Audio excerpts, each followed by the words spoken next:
Good evening, D&D faithful. Welcome back to Legends of Celestia, A Shot in the Dark, episode 44. I am Bear Glare, the DM of this lovely cast of people. It's been a bit. It's been about it's been since the holidays since we last played in this setting, but it's good to be back. Good to see the friends again. Hope everyone had a great holiday and is staying healthy out there. But otherwise, we're going to say hi to everybody and get started. And I got chicken. Hello. I got chicken. Who has chicken? Oh, I got chicken for my waffles. Yo, Nerdy. chicken and waffles, dude. Let's go. Mm-hmm.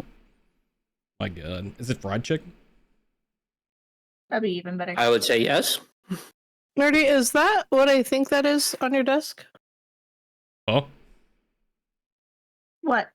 The special little box there with all the buttons? Buttons. This?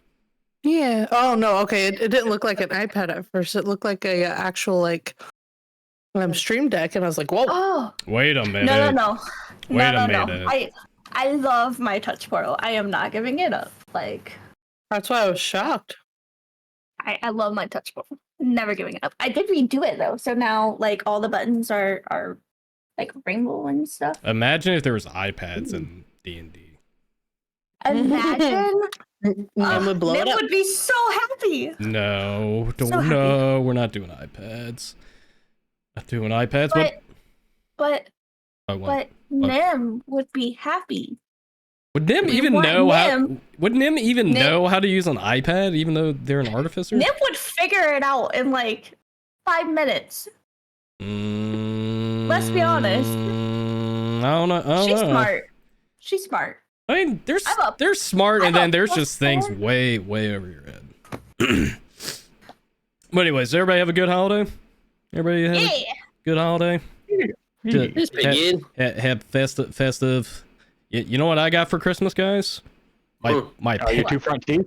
my appendix removed. Oh no! Yep, I saw that. Oh man, dude. Holidays was super eventful for me apparently. I saw that on Twitter. In case chat isn't aware, I had to get rushed to the ER the Sunday before Christmas, and I had to get my appendix removed. Oh, dang. Yeah, it was interesting. But do Merry Christmas to me. Now I got. Hey, you were out the next day, so you were fine, right? Yeah. Right. I was literally out the day of my surgery. Nice. I'm alive. That's really good. I'm alive. It's very good until I got the bill. Anyways, we're playing D&D Well, now. that's always the Okay. worst part. Yeah. All right. So I know it's been a bit, so I'll be happy as your DM to recap what happened last time. Nice. So please. you guys were continuing your journey to sail out back to the seas of Euseth to continue your journey to retrieve the Blade of Negation, which has been speculated and rumored out in the glistening tundra. You guys had sailed with Thassa's Chosen once again, had a pleasant reunion. You fought off some spawns of Emeritus. You had participated in a Colosseum matchup in Baronzoth and had met the Novelrath, the Trident Sovereigns, and you also had a run-in with Eustace, the drow that had stowed away on Thassa's Chosen's ship. You also had learned that he was also secretly a herald of Emeritus, or more or less a warlock that was binded to him. And he had seemed to have stolen a very precious artifact related to Thassa. It was going to plan on using it in Emeritus' name, cause havoc on the seas, and do a lot of other bad things. You guys managed to break him free of Emeritus's pact, but came with the cost of him perishing on top of it. It was a very somber moment, but you guys managed to hit land on Sungrove, which is a very jolly pleasant little farm town ish. Imagine what's that one farming game everybody likes? What's it, Stardew Valley? Stardew Valley. I like Stardew Valley, and there's also Harvest Moon. So This is like kind of inspiration of Harvest Moon, I would say, because I played Harvest Moon when I was a kid. So, but there are some nods here, but no, you cannot get married here, unfortunately. So you can't marry all my NPCs. You Sorry. can't because we wouldn't want to, or they don't have an officiate. I'm not gonna answer that. I'm sure we could get enthralled licensed up real quick if someone needed a wedding. Dude, imagine Enthrall being a preordained saint. I would make that canon in a heartbeat. it would be the best and worst thing to ever happen. Oh my I'm just goodness. saying. I mean, at least he talks faster than his uncle. Marriage. Oh my gosh. Marriage rates increased by 500% from a single turtle. All right. Okay, but yeah, that is the recap. So, you guys had said your goodbyes to Thassa's Chosen. Some with some wizened words. Some people making potential promises, saying goodbyes potentially one last time. You guys gather yourself and you depart from Thassa's Chosen, crossing the bridge, and getting to the entrance of Sungrove and entering what is known as Sunny Township. And the town of Sungrove, it's relatively wide in terms of acreage, and most of its land is more utilizing the natural resources of the land, and it doesn't seem like a town that seems to thrive on magic or anything that is considered supernatural in comparison to, let's just say, Aquareth, the capital of Euseth. So you see that a lot of this is very homey, cozy looking, and you kind of walk past like most of the houses that you see on this map. But you do notice there is a fair amount of populace of half-elves in this region, which would make sense because majority of the eastern side of Euseth is mostly elven. But it's interesting to see that there's more of a half-elf population in this area. And there's still some mix of other races. You know, you'll see like a stray tiefling, dragonborn here and there. You'll see a turtle. And it seems like there is a lot of different walks of life here as you guys are going through the Sunny Township. But as you guys are walking along the houses and some of the other people, a lot of the people greeting you and not really giving you any discerning gazes or judgmental looks. It seems like most of the people here seem unbothered by your arrival in comparison to some of the other places you came to. Even by me? Even by you. Though you may get like a few like interesting like weird like eyebrow raises here and there for a couple of you, but otherwise it seems like a lot of the people in this region seems a little bit more receptive to you. But as you're walking, you will see over here, kind of like near like a small little farm stall over here, you will see this individual here. As he seems to be kicking back a little bit. He seems to be like flipping a gold coin like in his possession. And we'll see you guys walk on by. And also I'll blow up his art so you can see what he looks like, because I haven't done that in a while. You'll also see a half-elf. Nice. Much younger. Much younger. Seems like more... He's reaching probably, I'd say, close to his adolescence, potentially his teenage years. I'd say he's roughly around probably 12 or 13. But he sees you guys kind of walking the streets over here. He's like, oh, hey there! Come on over! Kind of like weighs you down. Well, I will rush over there. Strangers beckoning us over. Yes, this won't end badly. Oh, don't be shy. Oh, Walks over. don't be shy, especially you. What do you mean? Especially you. Well, you're tiefling. I mean, your sword here is, it's always welcome. It is. Yeah. This is Sungrove. Anybody's welcome here. It's true. My parents live here. Oh, I'm sorry, what? He kind of like looks at you a little bit, and Thrall kind of like looks you up and down. Oh yeah, you must be of that turtle couple that's out in the gold fields. I've seen you around. Oh yeah. Well, welcome back home. Well, welcome back home, Mister. And oh, I'm sorry. I'm getting a little ahead of myself. Don't really see travelers, venturers, tourists. What's your occupation out there? Travelers. Travis, we have plenty of people walk by here. Well, the name's Tyrell Cloudcreek. And well, what are you lovely folk? What are your names and what are you doing here? Hi, Tyrell. I'm Nim, also known as Nemessa, and I like to create things all the time. You want to see? Oh, like woodworking? No, I don't mess with wood. I work with metals and chemicals and things that go boom. Oh, you're one of them fancy mechanics. Yeah. I don't know anything about that, but seems to be a lot of tricky stuff with that. Kind of like looks at your tire, sees how like greasy and oily you look here. Yeah. But I have a lot of lovely things. Like you see my owl, her name's Penny, and she can fly all by herself. See? And then Penny just like does a little circle around us for a second. Yeah, you see Penny come out. It starts flying around, and he actually Penny will go up and just perch on the little tent there. That works for me. And Thrall. Is that a metal owl? A bird?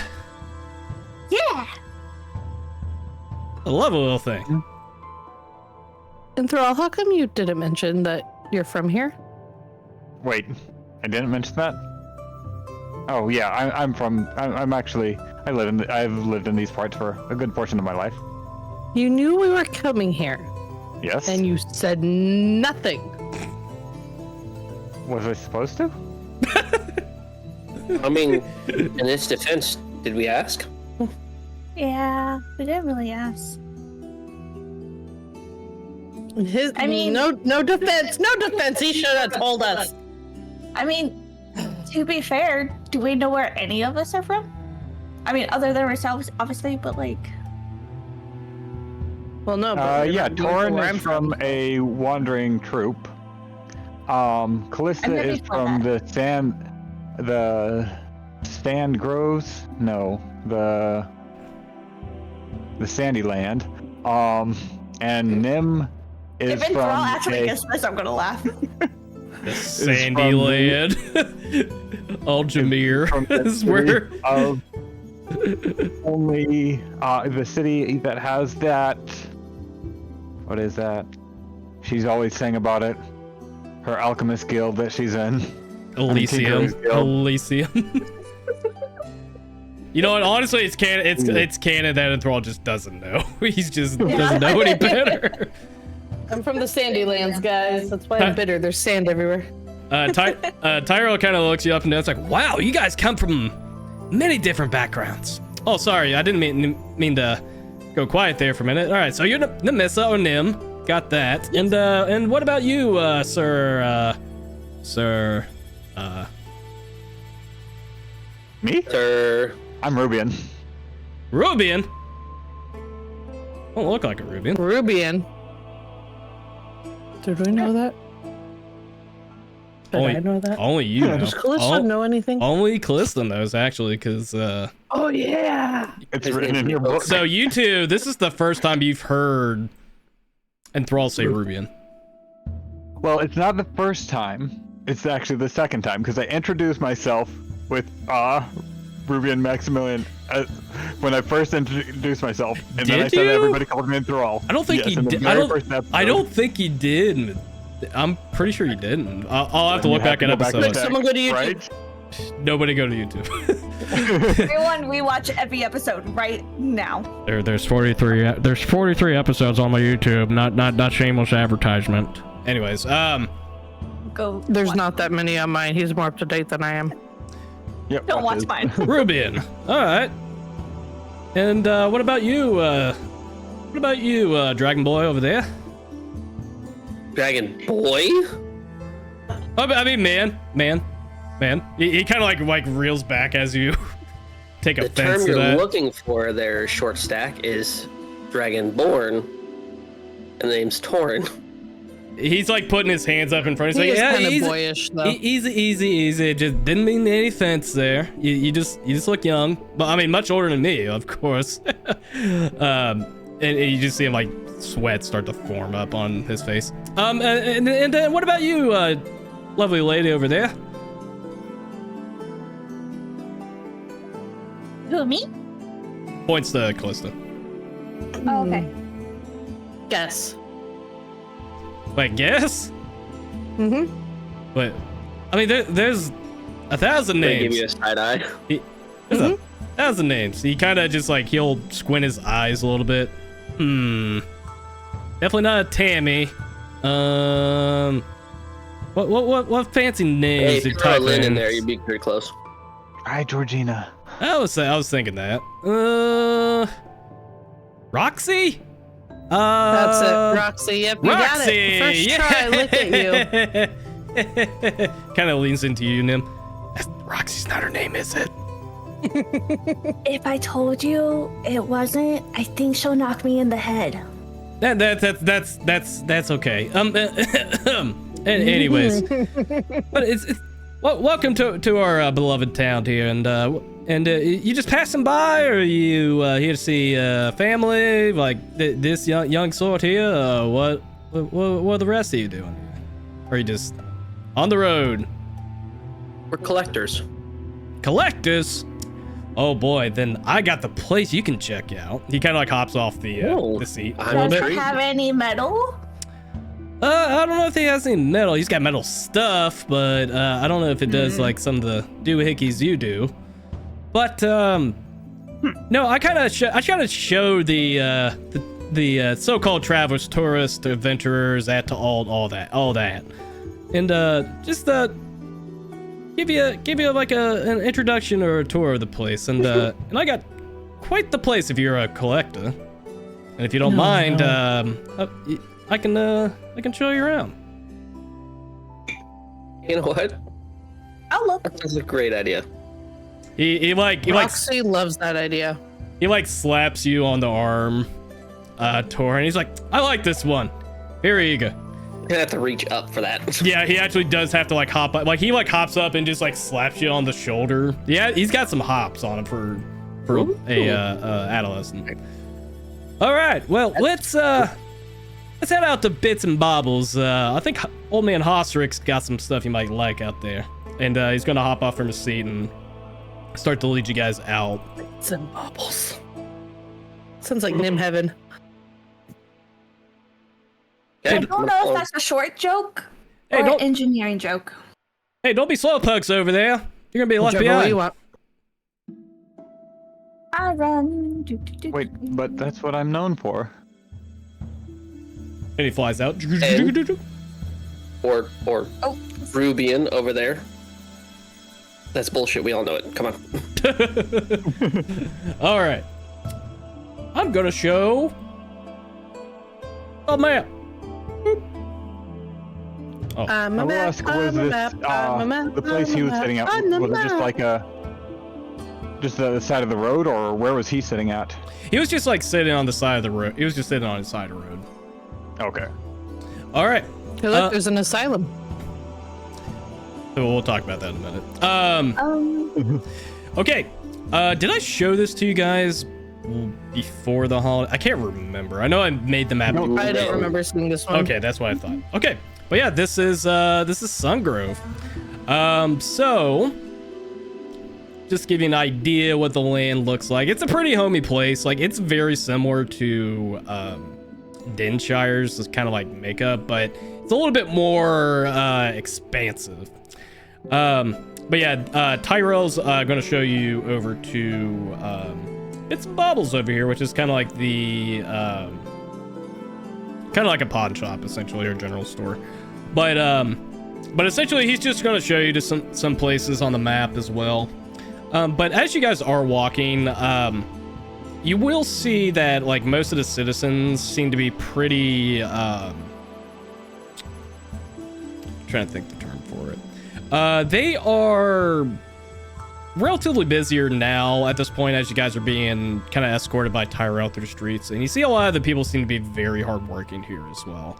The interesting thing too as well, it seems like that there's also not any guard presence here either, which is interesting. So it seems like there is more or less not as heavy on the wall here from the looks of it, but it's just interesting to see that there's not like a real protective order here either. So small little detail I wanted to throw out there as well. And this town is really close to the edge of the forest, right? Yeah. Donville. Yep, Donville Expanse, which is to the north of you over there. So I was just gonna say that as Callista's walking, she's never one to like hunch over, but she's very much like more like looking around a lot more than usual, like as if she's worried she's gonna bump into someone. Mm-hmm. Yeah, the interest, I would say, canonically, you may have passed through here very quickly originally, but you never really got to see like the actual town itself. I'm not worried about like the town. It's just being so close to the forest. I'm always worried that because of what happened in there, there's someone in this town that may have been a part of that. Yeah. So she's very fidgety. Hey, what's got y'all? What's got your knickers in a twist over there, Roxy? Yeah, Calista, what's going on? How about we not talk about my knickers and you show us this bauble place? Nim is just beaming to go in. Oh yeah, I can oh, her face is beaming all right. Kind of just like grins a little bit. Honey, she's over 300 years old. Hey, I'm just being nice. All right. I know I'm way out of her league, I bet. Wait. Don't sell yourself short. Anyway, but yeah, Bits Bobbles over here. He just doesn't pay attention. Bubbles. All right, let me go and get the map up here. Let me get the map. Boop. Here we go. All right, but yeah, you walk in, and it's a pretty cozy interior. It's got like a very well furnished place, but you also notice there is a lot of like different casings and shelves in the area of this store. But just right behind the counter over here, you will see a half-orc gentleman. Seems to be kind of like scribbling something down on a ledger of some sort. And he seems to pay not really much mind to you as you walk in, but as you guys kind of get a little bit closer, you'll see this gentleman over here. Blow up his art a little bit so you can see him. Boop. See this fine little beefcake. Very dapper. He looks like you. He looks like me. He does. I don't have green skin. Okay, obviously not. Wait, you don't? Oh. Anyways, but yeah, he sees you all walk in, and he's like, "Oh, customers. Well, come in." He kind of puts away his ledger and kind of like walks over and starts rubbing his hands together. Well, I haven't seen you in town, do you? You must be new. Brand new. Just passing through. Fresh shipments. All out the press. I like this one. Anyways, my name is Hosric. I am the proprietor and the owner of this place. And what brings you in town? You here for a shopping trip as well, or are you just see what the path lies behold you? Our friend's here visiting his family. We came with him to say hello. Oh, is that so? He kind of like looks over at Tyrell. Oh, I see. Hello. He like readjusts his glasses. He's like, Is this shop new? I don't remember it. oh, well, he kind of like adjusts his glasses a little bit and looks at you. No, it's been here. 5 years? Yeah, Been here more than 5 years? about that much. Nope. I guess it's just my memory. Hey, I'm Rubian. Hey, Rubian, he'll put his hand out to you and give you a hearty shake. But by all means, please take a look, and if there's anything you need me to show you, definitely let me know. And of course, be very mindful of what's in the casings and the other things as well. It's very valuable stuff in there. What are Speaking of the which- casings?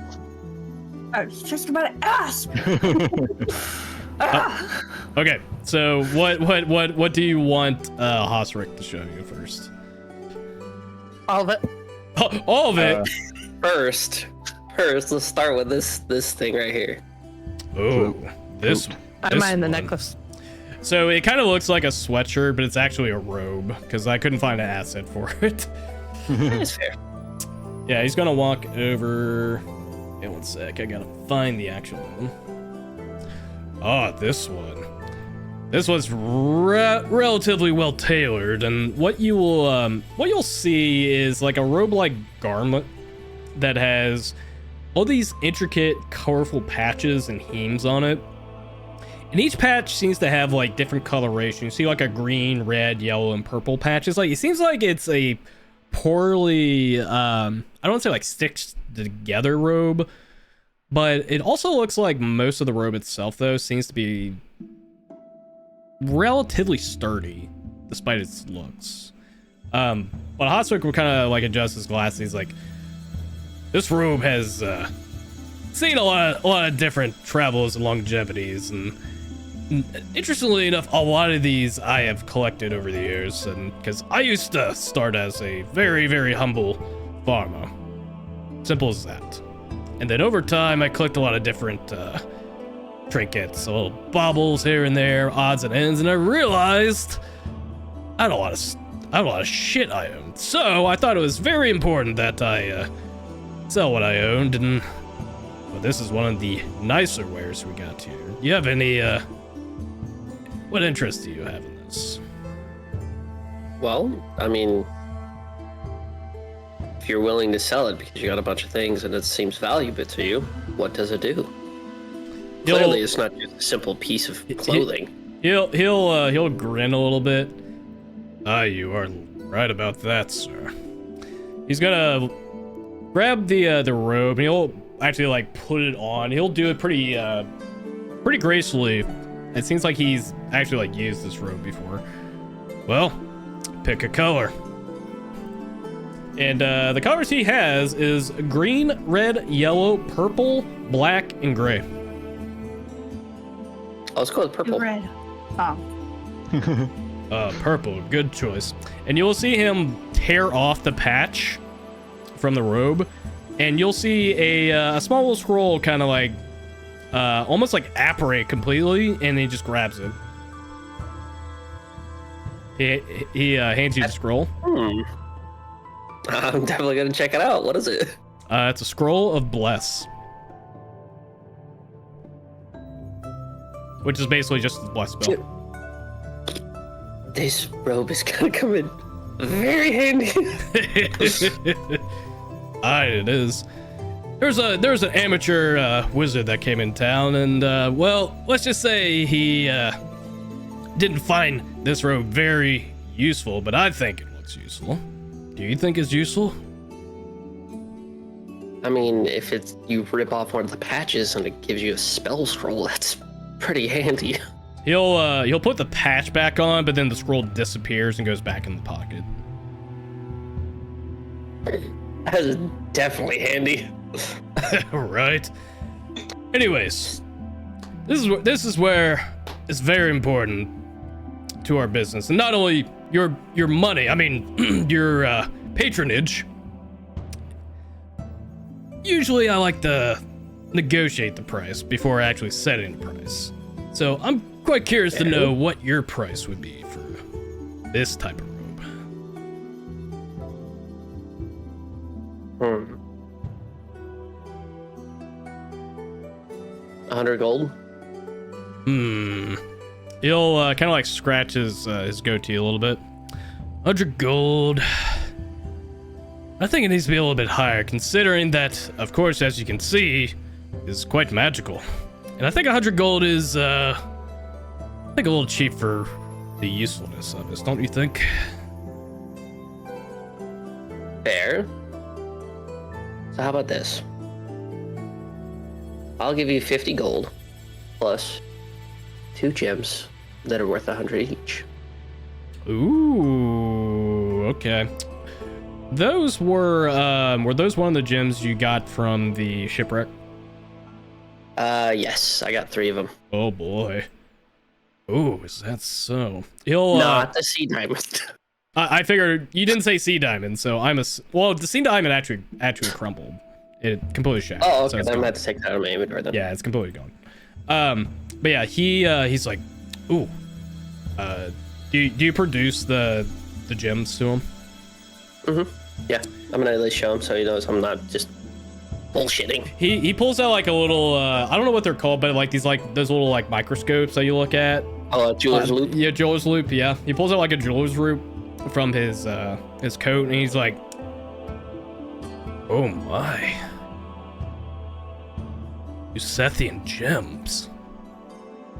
Where did you get these from?" Found him in the shipwreck.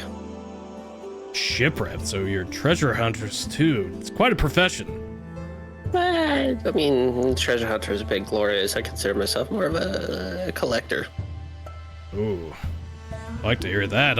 As you can see, I'm clearly a collector. We have a lot of business for you. I see. So those 2 gems were 100 gold each, and the 50 gold, so it'd be about 250 would be the value. Yeah, approximately. Go ahead and make a persuasion check. Okay. Where's she here? 9. 2 gems of 50 gold. I'll tell you what. If you throw in potentially 50 more gold in there, about 100 gold in these 2 gems, it's yours. How about that?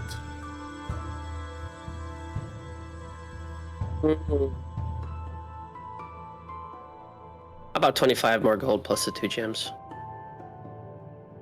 So 75 gold and the 2 gems? Yeah. I'm just trying to undercut it a little. I would say go ahead and make a persuade. Do you say anything else to him just besides the 25 gold, or is there like anything additional you want to try to convince him?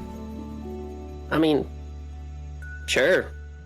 Well, look, you do have a lot of fine items here, and I can understand that you're trying to get some out of here so that way you can move more out of any storage you have. I'm quite certain that if you free up some space, another weary traveler would absolutely be able to sell you just about anything, and you can make quite a bit of profit off of that as well. I'm willing to do this right now. Ooh, that's pretty convincing. All right, go ahead and make an herb persuasion check. DC definitely got lured from that one. You haggler. Good old haggling. Haggle baggle. Welcome back. Always happens. Welcome back to D&D. Can't even do advantage on that one. Damn. It wouldn't matter. Well, while that is a very convincing case, I have no concerns about the storage space of my beloved collection here, and he's gonna hand you back the gems. Fortunately, that is my price, and that is what I will stick with. Well, you're a very, very shrewd businessman. I'll tell you what. 100 gold plus the 2 gems. Perfectly fine with me. So I'm gonna go back to his other agreement. Okay, so you're gonna give him the 100 gold and the 2 gems? Yeah. Bippity boppity boo. It's all yours. All right. So, in case you haven't figured it out by now, it's a robe of useful items, is what the item is. So I will go ahead Give me 1 second. I gotta clear out.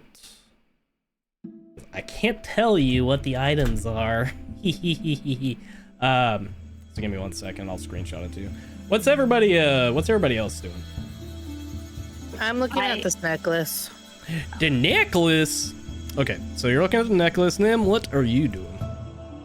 I am looking for any kind of gears, anything that might help me with my problem with the airship. I'm looking for scrap metal. I'm looking for any bomb type of thing, like all that kind of stuff. And I'm looking for a gun. You are so dead set on making these bombs. I am. Oh yeah, the other two weren't here. She was literally asking if she could make a bomb. I know. I am fully aware. Okay. I want a gun. realize- No, I was telling the other two. I was telling the other two. I didn't Jesus realize that Christ. cord got a lot shorter. Oh boy. Okay. And then Rubian / Enthrall. What are you doing there, bud? I was just waiting for him to show around the other items that he has cased here because he said they were valuable. Okay. So I was. Okay. I'm gonna go to Nim real quick. Nim, go ahead and make a general investigation check for me.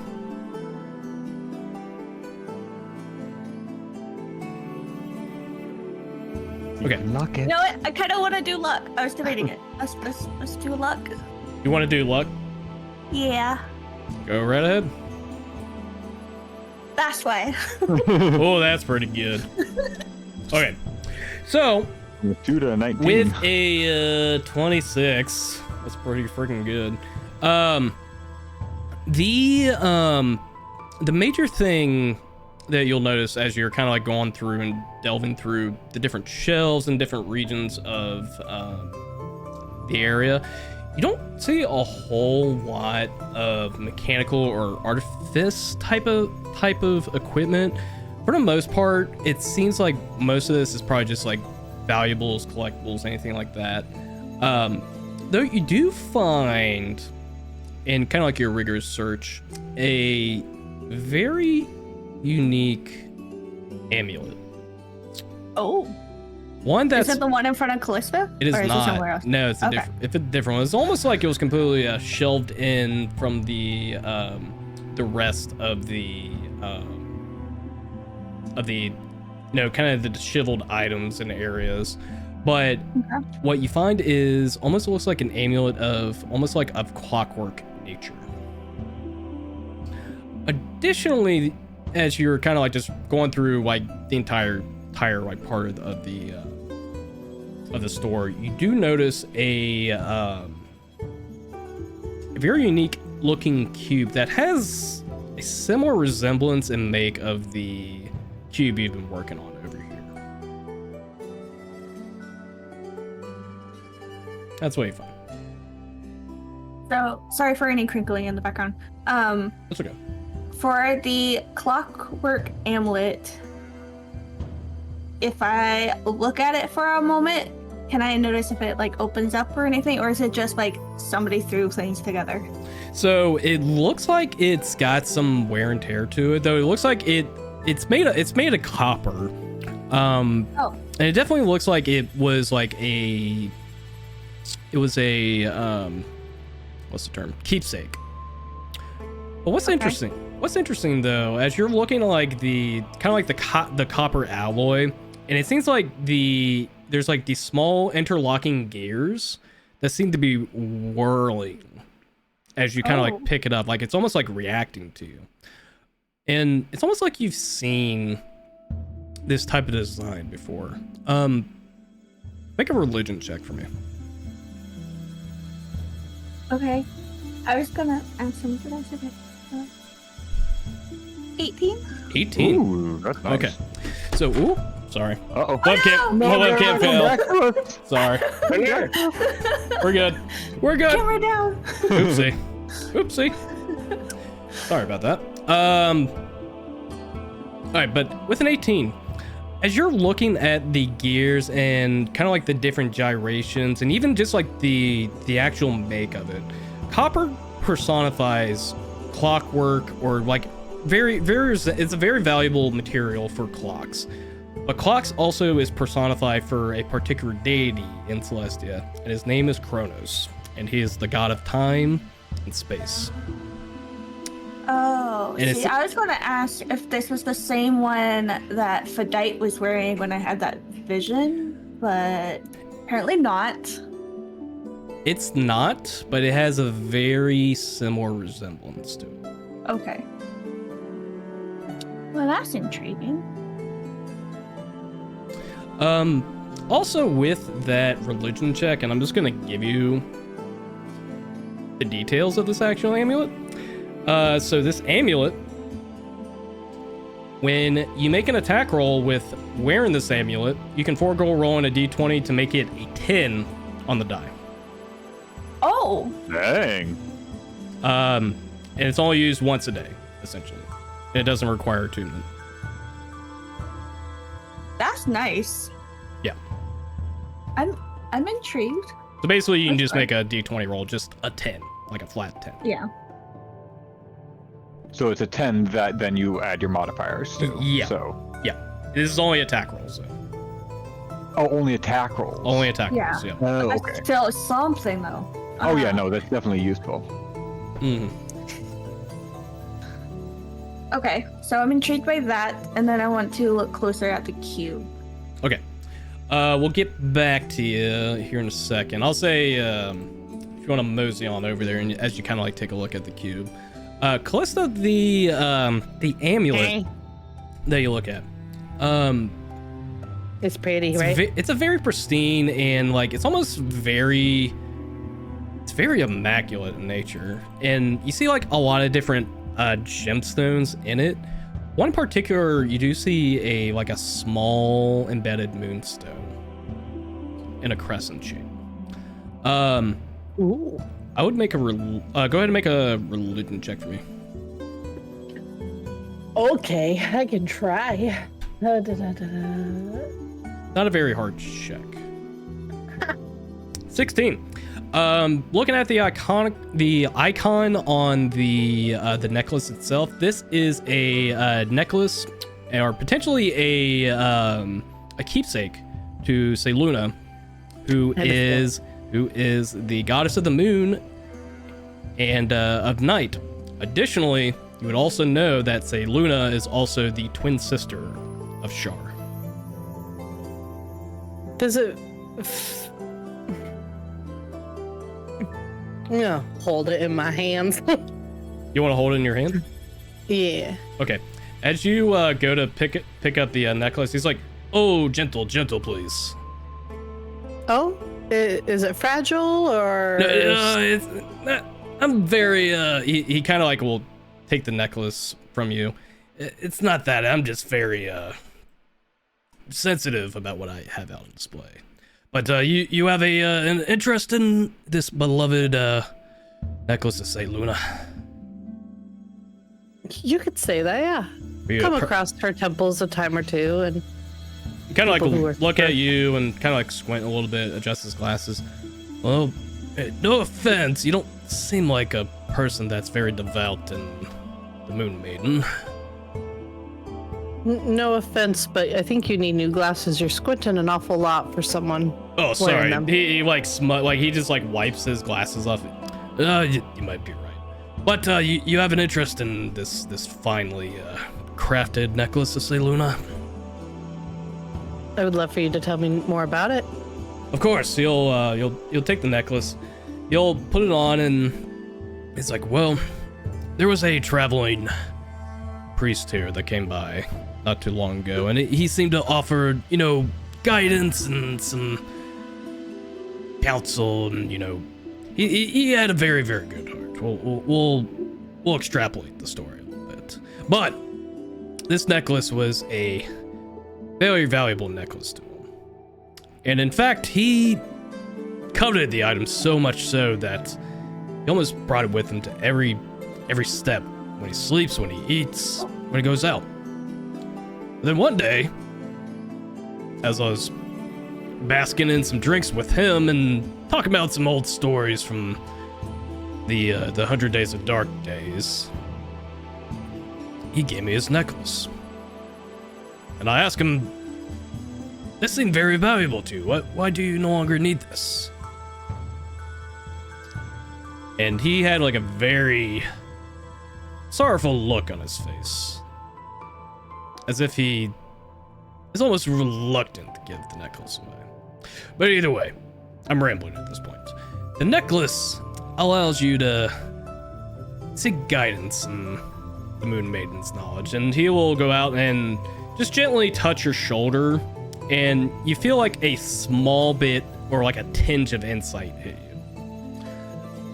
This necklace allows you to cast the guidance cantrip. Which cantrip? I'm trying to remember which cantrip that is. Guidance is a you get to roll a d4 on a skill check. I'd like to make an insight check, if I may, on if he was actually telling the truth about that story. Yeah, go ahead and make an insight check. All right. And Thrall's got my back while he's licking things. 22.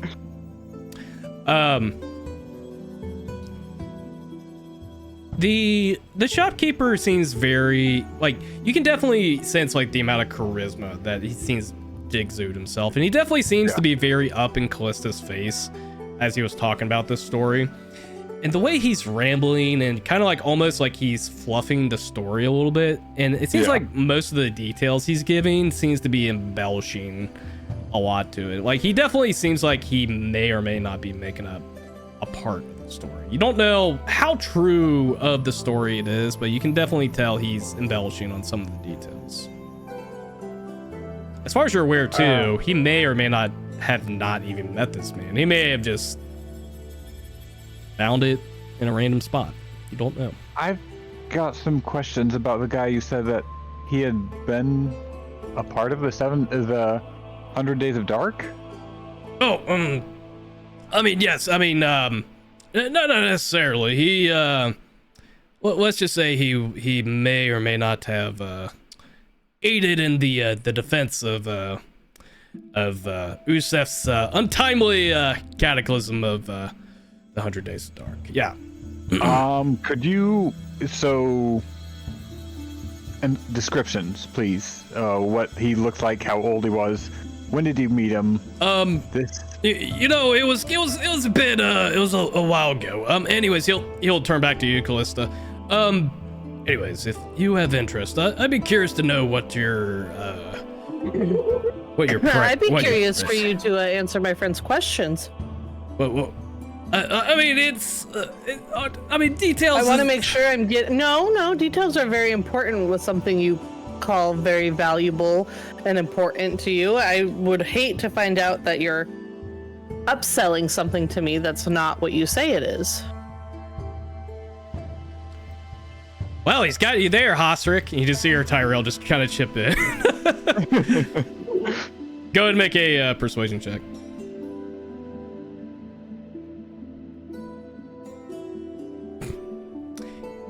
He's like he's actually sweating. Like, he's actually like sweating as he's like being surrounded by literally everyone right now. Oh, don't worry about me. I'm just chilling and enjoying the show. All right.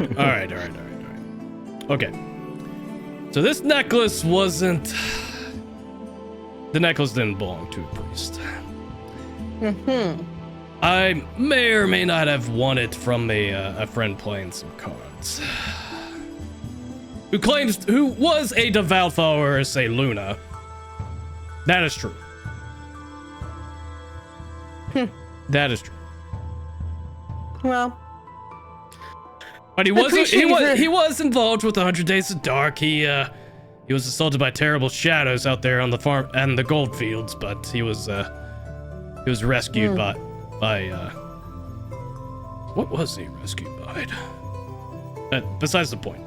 But regardless, very valuable necklace. So if you had interest, I'd be curious to know what your price is. He kind of will adjust his glasses and grins at you. See like the little tusky tooth poking out from his.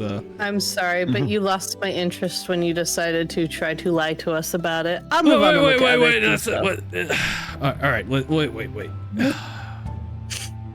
Now I walked away to the other stuff. Okay, that's fair. That's fair. I'd be willing to pay 100 gold for it. And Thrall! He kind of like will turn and look to you. 100 gold?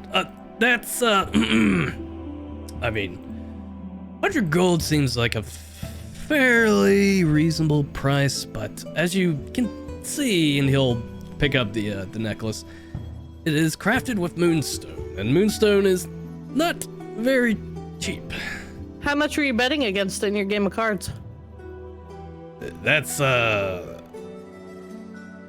besides the point, but I don't think it is. he's like literally drenched in sweat at this point. Okay. You might as well just let him. They're gonna keep pestering you until you do. Okay. I may have bet about 300 gold on this necklace, but I'll tell you what. I'll give you a I'll give you a discount on this one. We'll say about I've had this for a while. About 250 gold for that. I mean, No. Oh. No intro. wait, really? Okay. Apparently I'm supposed to say, I guess I'm not allowed to pay that much.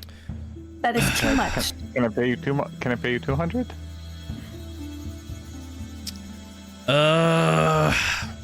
Make a persuasion check. Oh, I'm good at these. You're You're amazing not at supposed these. to join in. Here we go. 0.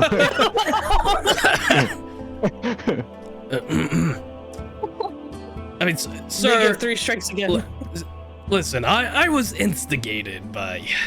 I was bombarded with several questions, and I realize I may have extrapolated on the details, but I have a business to run here, so unfortunately my price stands on that. Okay. I have some other questions for you after we look at the rest of the goods, if you don't mind. Oh, of course. Nim, I have a question for you. Yes, sir. What's your passive perception?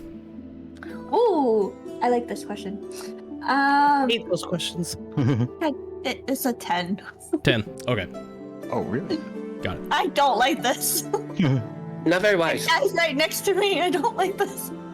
All right, so you're looking at the cube over here. Yes. Okay. You and cubes. Yeah, I know. I wanted to look at the cube without touching it. And then I wanted to just hold the cube I do have, not pull it out of pocket or anything, just hold it and see if something happens. So as you pull the cube out in your possession, you don't see an initial reaction to the actual cube that you're holding, but you will notice, like, kind of like examining it, you do feel like a not necessarily like a wave of warmth coming from the cube in the case, but like you sense like almost like a sense of like humidity. Like imagine like feeling the what is it? It's like a space heater type of heat, kind of like wafting your direction. So there's But like no threats of the fire plate attacking a park again, okay? No. Okay. Okay. Yeah, but you don't see any reaction to the actual cube. But you do notice that like the actual like shape of it, and like the metallic make, it's like very similar, but it seems like there's like no reaction to each other.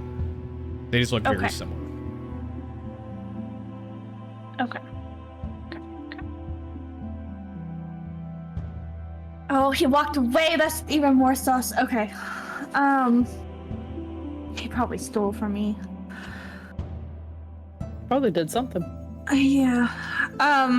Because I'm really interested in that necklace, and I'm interested in the cube, obviously.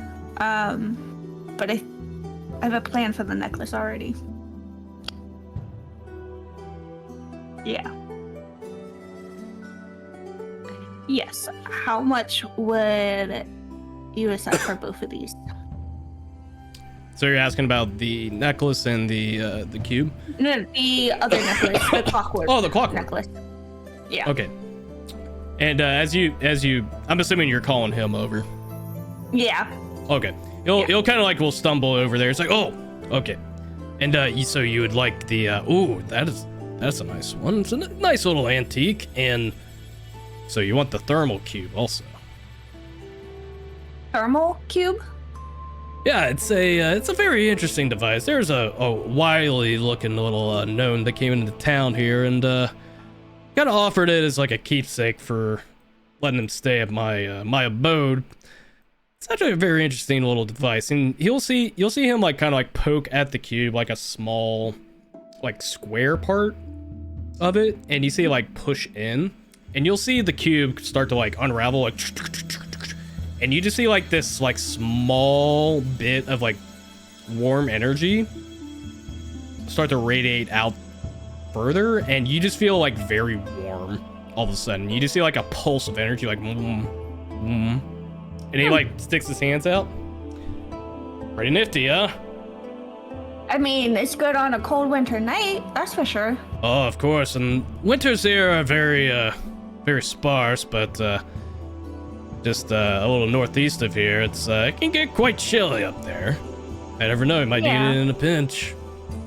But if you do want the thermal cube and the clockwork amulet, let's see here. You'll pull out an abacus and you'll start like calculating things like a businessman typically does. It's like, let's see, between the cube, the amulet, seen somewhere. I'd say that would be a part between all that. That would be about 100 gold pieces altogether.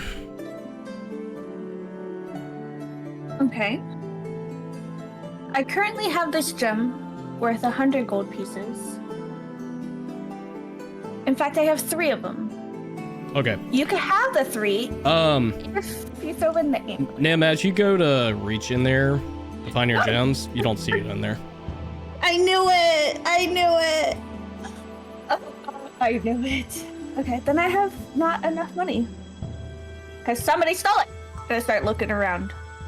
Yeah, you look around and like you just see your friend shopping as well, and you see Tyrell kind of like just looking at like some parts of the display in the store, but yeah, you don't really see anything else.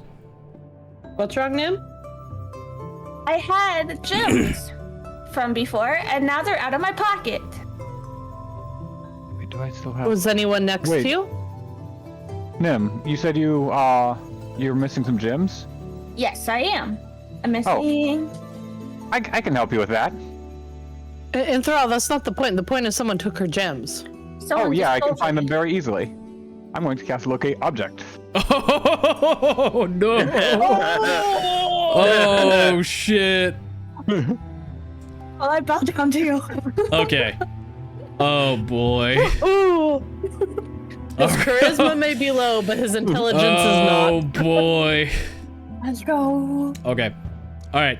As you call upon your what is your locate object magic like? Like what do you do to kind of like invoke this this divination spell?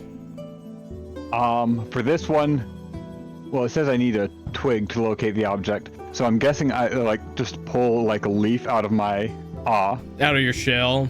Okay. yeah, out of my shell. All right. So you and pull just it. like let it So float you- up into the air, and it just shoots in the direction. So I'll just say it's like a twig that you had at the like you just had a while from the Belsasso jungle. So like you just see like this like reed wood come out, and you kind of like put your hand out, and then you just see like illuminate, and then suddenly you just see like the twigs just like snap towards his direction over here. Nim, your gems are over there. And I march over there with like the most angry but Oh. short Oh boy. Little- statue, like She's gonna stomping. pull Yeah. off her shoes. What Yeah. did the guy say? You his just name put was? yeah, you just push through Tyrell. and boop, boop, boop, boop. Yeah, his name's Tyrell. Tyrell, you might have somebody taking other people's stuff in your store here. Or I'm You sorry. know me? Him. Oh, I'm him. sorry. Oh, him. Hosrick. Yeah. Hosrick. Hosrick. Okay. Give me my stuff. Whoa, back. whoa. Easiness. Whoa. Give it. He like pushes like against the shelf, and you see like the shelf about to fall over. Easy over there. The shelf's about to fall. Can I just come over here and grab the shelf? Make a strength check. Oh, where's strength? 19. Okay. Yeah, you see like Tyrell like bump into the shelf, and you see him like turn and look. Then suddenly you kind of like run over and you like push up against it, and then you push it back. It's like, oh, that was a close one. Whew. That was Gonna real be a close. close one when I fry you, and my key starts electrifying. Whoa. What are you talking about? We know you have my gems. Give it back. He like pulls like his from his pockets, and you don't see the gem. Nah. There's more pockets. There's something. Take your boots off. Everything. He actually starts taking off the boots. And Thrall, you suddenly see the object in Nim's pockets now. Nim, he just put it in your pocket. I will look in my pockets. They're in your pockets. Just to make sure. They're in your pockets again. I don't know who you are. I don't know what your trick is, but stay the hell away from me. Whoa. And I storm off again. Easy now. I don't know what the swift accusation was with that. Jeez. Oh, it's magical. What? Can I do I was gonna say, can I do an Arcana check to see if he's using? Oh a yeah. spell? Oh yeah. Magical. 100%. Okay. I see. 11.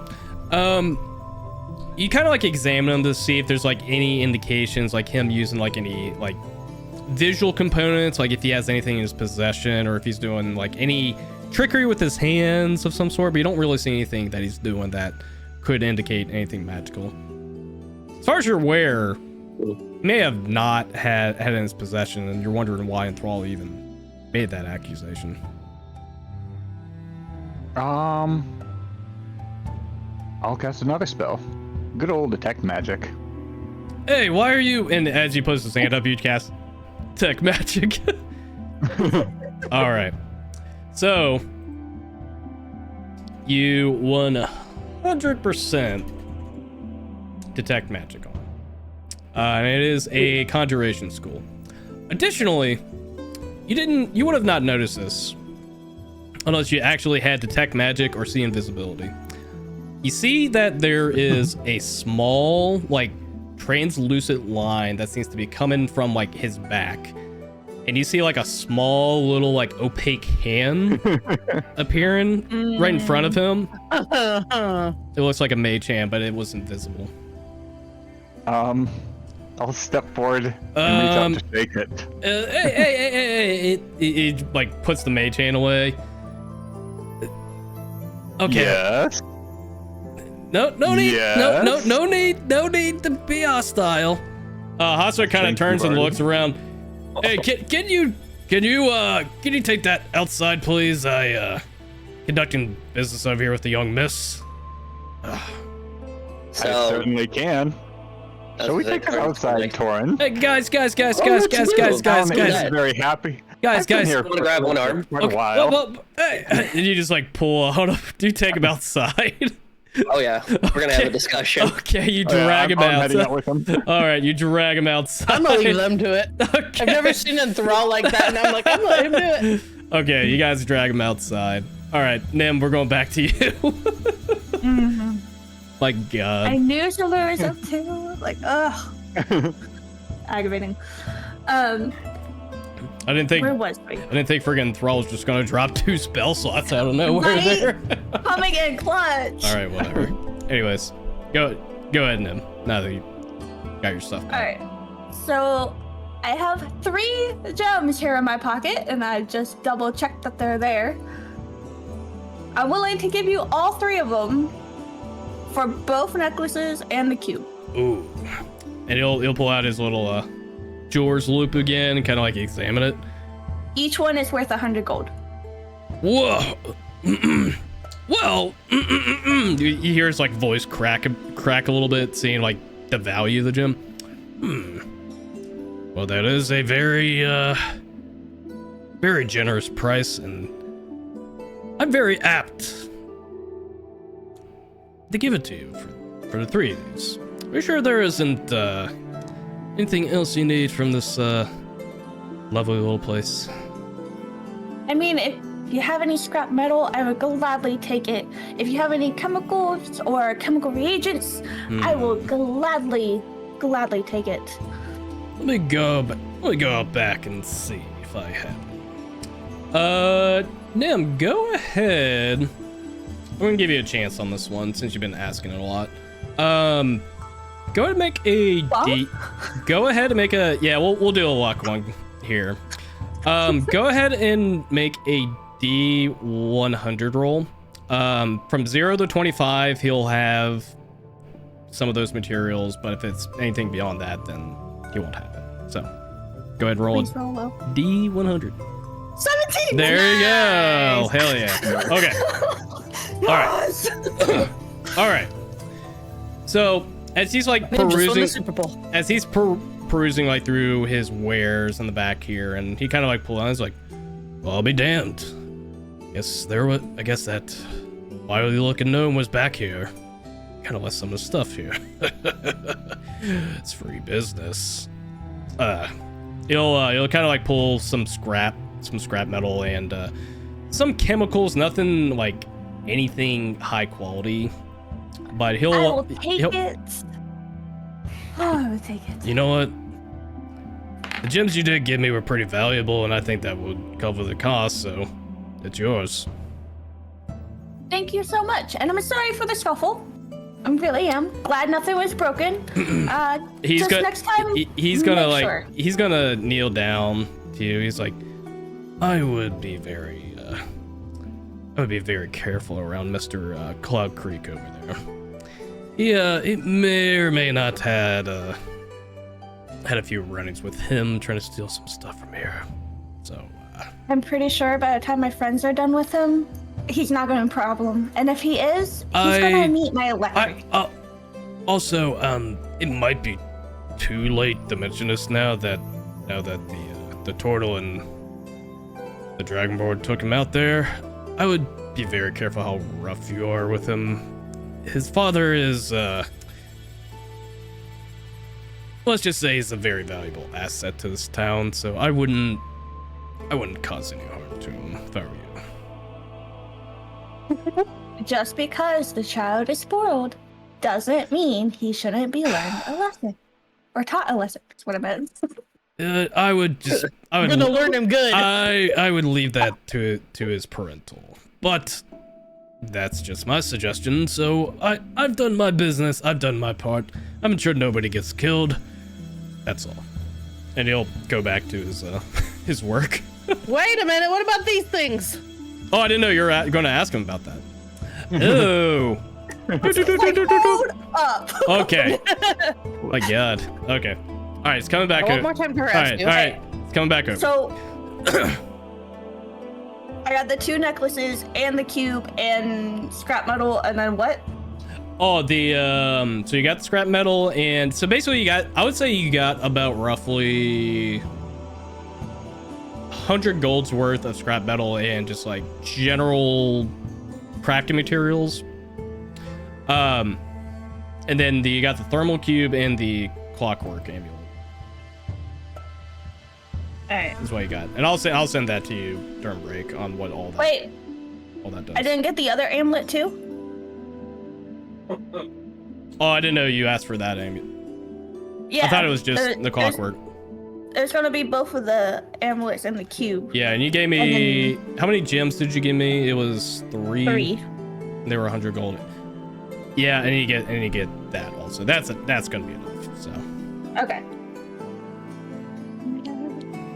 okay, so you got that. And I'll send you all that in a minute. All right, going back over here. Oh, actually, I just realized something. Hold on one second. Okay. All right. So as he comes over, and I would say you were looking at this for a little bit during this whole interaction. Something oddly draws you into this coin in particular. Okay. You feel like you've seen this type of coin before. Oh no. Make a make an Arcana check with advantage on this. Okay. 11. Well, you don't know the full function of it. You have seen this coin kind of been distributed when you were part of the cult that you're in, and when you were going on assassination missions, and a fair amount of the assassins actually had this in their possession. Like I said, you don't know the full purpose of it, but you have seen it quite a bit, and you know at least it is a very coveted and valuable item, but it's also infernal in nature. This coin is known as a soul coin. And it sounds totally normal. It's pretty it's distributed pretty heavily in all Jameer. This coin, not so much. But this one in particular, just like the dark irons and just like the sinister etchings on it, it just, you get bad vibes from it. What does the other coin look like? What you see on the other coin is you see an etched face, like almost like that of a very beautiful woman on it. I'd say make a religion check on this one as well. 18.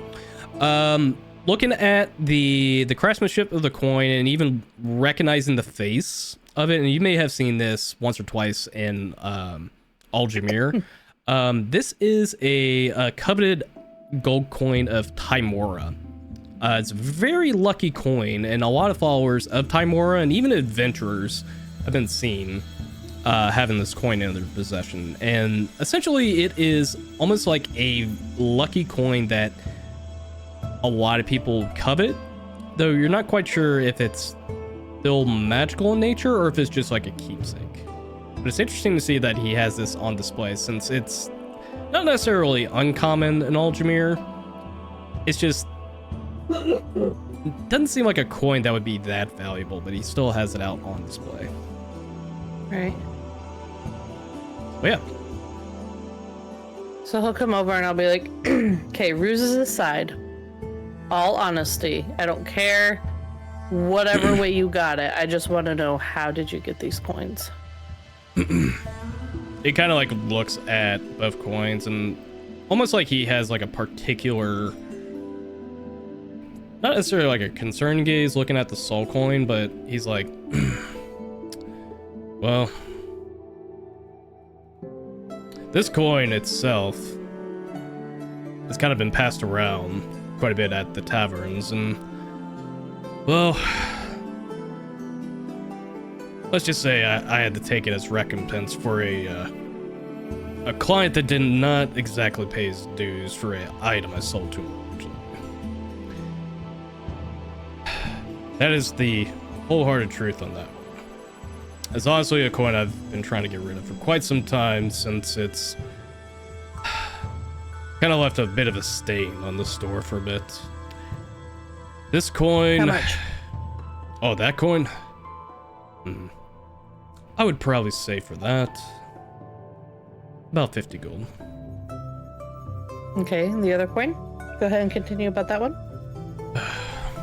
You see him like take off the glasses, and he kind of like wipes off just like a little bit of like the sweat he's kind of just been generating from being instigated quite a bit in this store. He's perspirating a little bit. That coin was given away from a That coin was given away by a current resident of the Cineros Asylum. Mainly because the coin itself is not exactly a fortuitous icon here. And I'm sure you have heard the stories what these things do. Of course I have. How much for them both? He kind of looks at both the coins.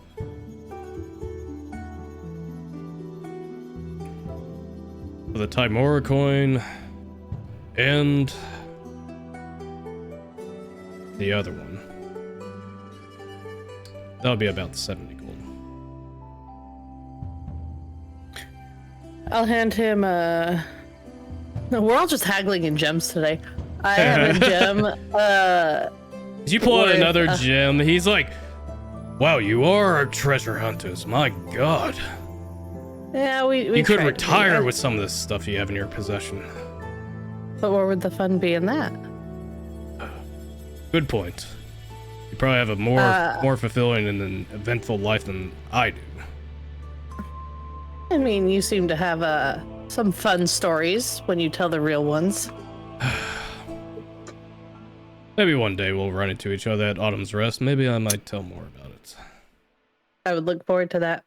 For the trouble we have given you today, here is a gem worth 100, and you can keep it all. All right, he just takes it gladly. Before we leave, is there anything else in here you think we might need in our travels? He kind of like will froze brow a little bit. I do have some potions. Not necessarily powerful potions, just very meager make. You might use that, you might not. They're potions of healing. How many and how much? I have about four of those potions. Let's see. Well, if you buy the whole set, I could probably give it to you for just 120 gold altogether. But normally they're about 40 gold each. I'll take them. We tend to go through them like candy. Oh, I believe that. Okay, and you got 4 potions of healing as well. Awesome. Okay. So you take both the coins? Yes. Okay. As you pick up the Timora coin, it's very brassy, like the brassy sheen to it. It's like very well made. You can definitely like see that there's a tinge of magic in it, but nothing that you can really like see at a glance. But as you go to touch the soul coin, it feels like your soul is just completely soiled at this point. And you just get like just a bad feeling just grasping it. Nothing really overcomes you, but it just feels wrong grasping onto this coin for whatever reason. And you've never had a soul coin in your possession before, but you just feel very, not necessarily violated, but you just don't feel well just grabbing this coin. I'm gonna hold it for a second in my palm and be like, feels like home. I'm gonna put it in my pocket. Okay. Okie dokie. All right. I'm assuming everybody else, well, there's a lecturing happening outside. We'll get to that in a minute. Did anybody else have any other shopping things they want to do here, or would you guys? Yeah, Enthrall was going to come back in after we were done, because he did still want to talk to him, and he has something else to request about. Okay, to the shopkeeper or to Yeah, Okay, the shopkeeper. Okay, yeah, yeah. If you want to come back in, you can. Yep. We'll do a cutscene to be like, what you missed while they were outside later. Yeah, that's perfect. That's perfectly fine. Yeah. All right, so I should come back in for now. Yeah, you can come back in. All right, if we're finished with him for now, so you were talking about some priests that survived the 100 Days of Dark. Oh, that. Those... You kind of like see like looks at Callista as she's walking out. Yeah. Why are you curious? Because I'll put it this way. We're not sure if something more of that nature is coming, so it's something I was looking for. It's best to keep track of somebody that may be able to help us prevent that. Well, fortunately, the priest is no longer in this township, but I can't really help you there, unfortunately. Oh, what's this about? What's this about? Something dangerous? It's something that there's people trying to prevent and some that are trying to cause, so... He like, gives a very concerned gaze. Wait, Exactly. I'm sorry, So I'm not particularly feeling well at the moment. Okay, I'll stop asking about that. First, I need something. Do you have any sharpening stones? I need a slightly nicer sharpening stone. Sharpening stones? Like a whetstone? Yeah, like a whetstone. But not just like a basic granular one. Do you have any that are actually quite well made? I mean, obviously a sharpening stone is a sharpening stone, but... Not here. That would be something to ask a blacksmith. Sadly, the blacksmith that we have in town, I'm not quite sure if he has it in his possession. Fortunately, I don't think I do. Crap. It doesn't really like these. Do you have... What kind of...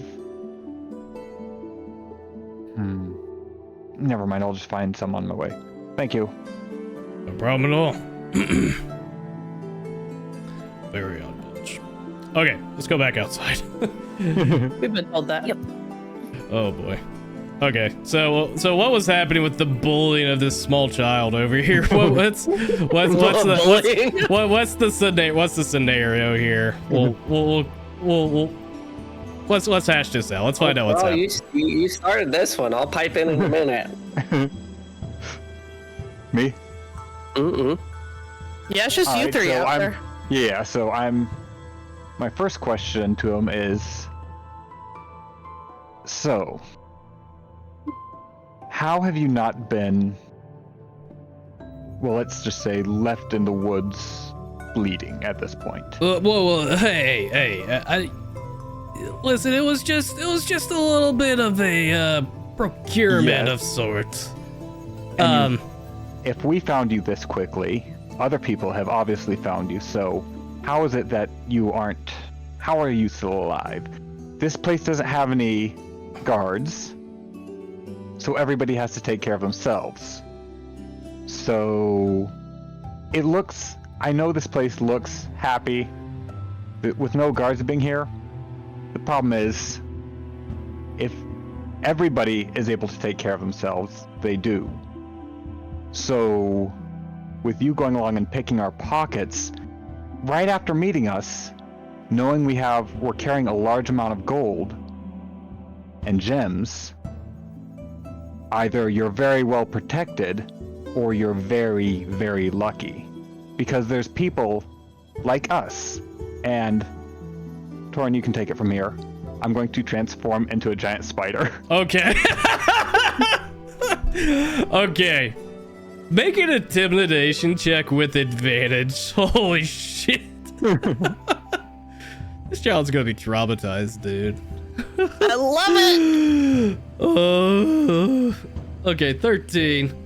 You just see like him just like back up and just like bumps into like this wooden freaking like pillar. It's like, whoa, I didn't know there was a freaking freak here. Thorin's actually gonna go over and he's gonna grab him by the scruff. He's like, "Did you just insult my friend?" What? Hey, okay. Can you please let me go? I'll explain everything. A little bit of I'm gonna put him down. I'm not gonna let him go. Okay. So, you guys looked like an easy hit. seemed like you had a fair You're amount of dumber money. than you look. Adventurers have came through here. They've had a lot of money. Just listen. It's not for me. All right. It's for the people I work for. If I don't bring enough money, then Father's gonna hurt me. Father? Yeah. Mm-hmm. So you work for an organization, and your dad is a part of this organization. Am I gonna assume that your dad is actually leading this organization? He kind of like will purse his lips a little bit and kind of just look down, not even making eye contact with you. Mm-hmm. Thought so. Listen, I'm just a kid, all right? I had nothing before I came into this town. I didn't think you guys were just gonna have a bunch of gems in your pocket. I was just trying to get gold, but I'm starting to see the error of my ways now. Miraculous! You're dumb enough to look at all of us, think that we're one, easy. Two, you decide that just because we have a lot of wealth here, that you can lighten our load for a half second, and then you get caught. And all of a sudden, I've seen the light. I understand. I'm going to repent of my ways.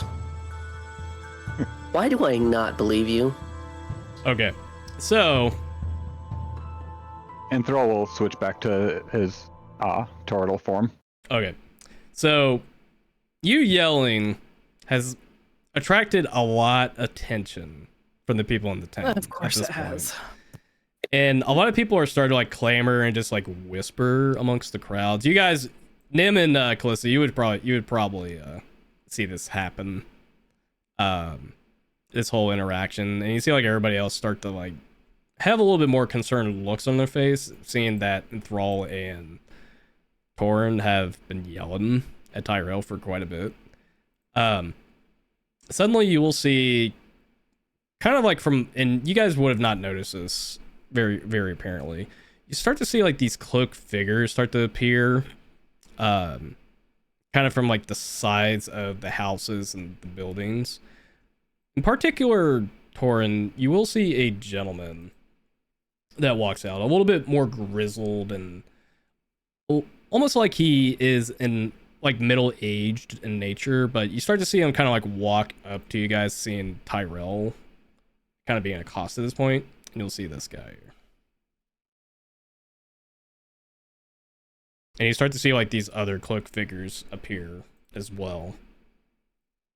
Can you blow him up? He looks hot. Yeah. That's like our answer to every NPC ever Of from course. here on out. Of Just so course. you know. Of course. Just so you know. And he walks, and But she's not wrong. yeah, but he comes up to you. No, I'm not. But he comes up to you, Torin. He's like, "There a problem here, sir?" A bit. Kid was in one of our friends' pockets. That's kind of looks to Tyrell, and Tyrell looks extremely frightened seeing this man. Like, trying to pull away from me, kind of frightened? No, like he's actually like almost like getting closer to you guys, seeing this gentleman. Well, I'm sorry to hear that, sir. I didn't think Tyrell was giving you a hard time, and he seemed relatively new in town. I'm sure he's up to his old antics. Is that right, Tyrell? So I've got a question. Yeah. To the DM. Do I know of these guys? Or are they something after I have left? You have seen individuals like this in town, but their numbers were a lot smaller. Mm-hmm. I would probably say make a history check.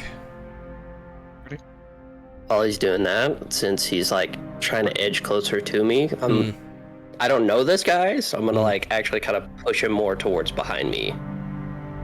Oh, okay, so you're gonna push Tyrell behind him, or behind you? Behind me. Okay. So Enthrall, kind of seeing like the cloaked figures, and they're not like surrounding you guys per se, but they seem to be lingering in the streets, and some of the people and some of the citizens seem to be like much more hushed now seeing these people appear. You do know for a fact that Sungrove had a very minor thievery issue for quite a bit, and it seemed like a lot of the activity that was occurring, some of the larceny and burglary that was happening, it may have been the work of the Thieves Guilds. And looking kind of like at these people's attires, they definitely seem very akin to the Thieves Guilds, but they don't really seem to have like any regalia that could indicate that. But you do see them have like leather armor, and they don't seem to have weapons on them too, which is interesting. But this individual seems to have more of a commanding presence to him.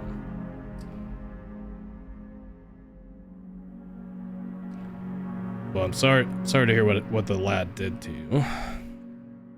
We'll make sure that his father disciplines him for what he did. Somehow I don't feel any at ease after that. Tyrell, can you please apologize to these people? Tyrell, like, he grips you a little bit more harder than Thrall or Torin, and he's like visibly shaking his point, but then he will kind of like will push off you a little bit, and he'll actually like bow to you. He's like, I'm so sorry what I did. I just wanted the gold to give Father a gift, okay? I haven't really been making a lot of money in my farmhand job, so I'm really sorry. I'm gonna come over and I'm gonna grab Tyrell and push him behind me so he can go farther away from this guy. Oh boy.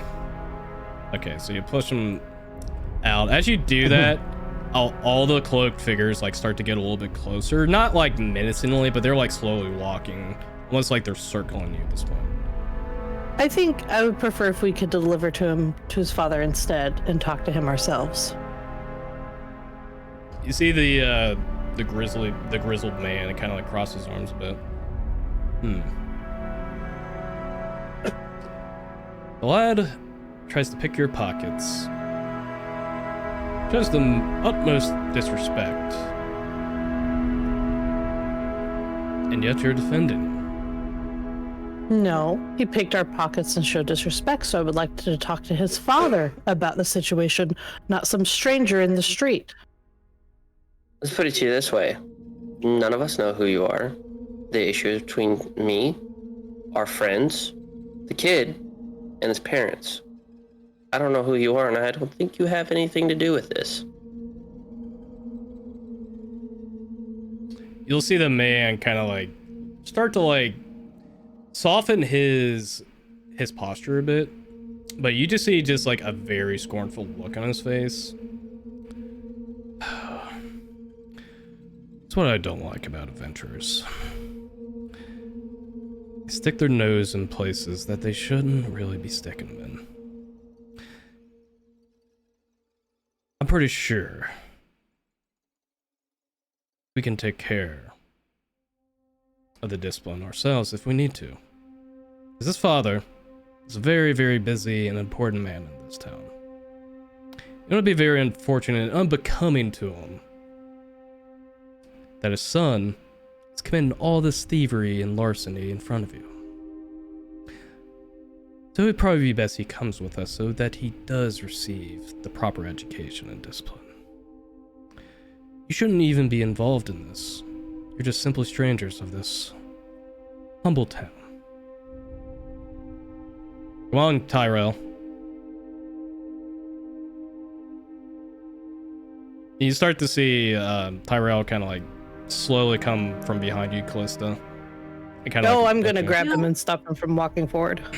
You mentioned the father, but what of the mother? What about an uncle, an aunt, a grandparent even? You don't even say anything about the rest of the family. Just one person. Is that all this boy has? Tyrell will kind of whimper a little bit, and he'll say, there isn't a mother. And he's not really my father either. So even more reason for us not to take Oh, you. why would you say that, Tyrell? Paris wouldn't like hearing that. Even you saying that just makes me feel sad. Did the guy say Paris or parents? Paris. It's actually a name, Paris. is what he said. Okay, cool. I just want to make sure I picked up on the name if he just said a name. You don't recognize the name, Yeah. I don't have it in my head. but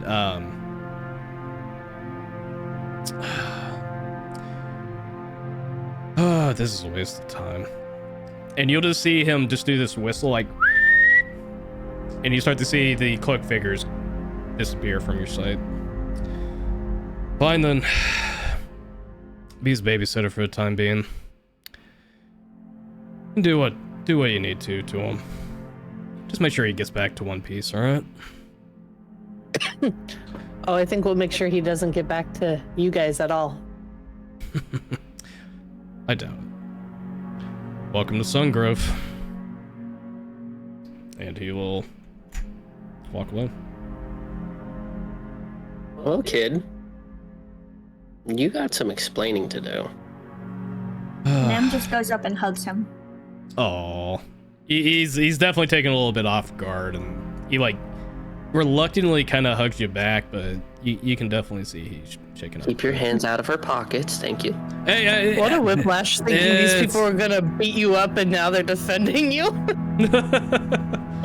Yeah, he's Okay, definitely we're assholes, but we don't put up with that. yeah, he's definitely a little confused at this point. All right, let's go ahead and take a break real quick if you don't mind. I gotta Let's use my go. bathroom. Alrighty, well, we'll be right back in a few, guys. BRB peeps. We shall return from this after this message from our sponsors. I miss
Okay.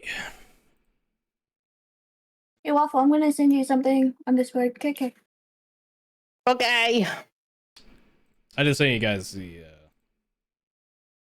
the items that you guys got. Yeah, I'm just sending the one item to Waffle real quick. Is it the selenite necklace? Yeah. Okay, that one's easy. You do have to attune to the necklace, but essentially I you was can worried about that. yeah. But you can cast guidance.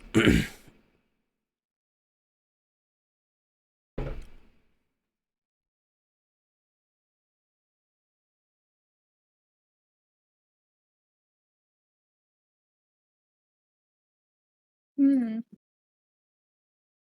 Hmm.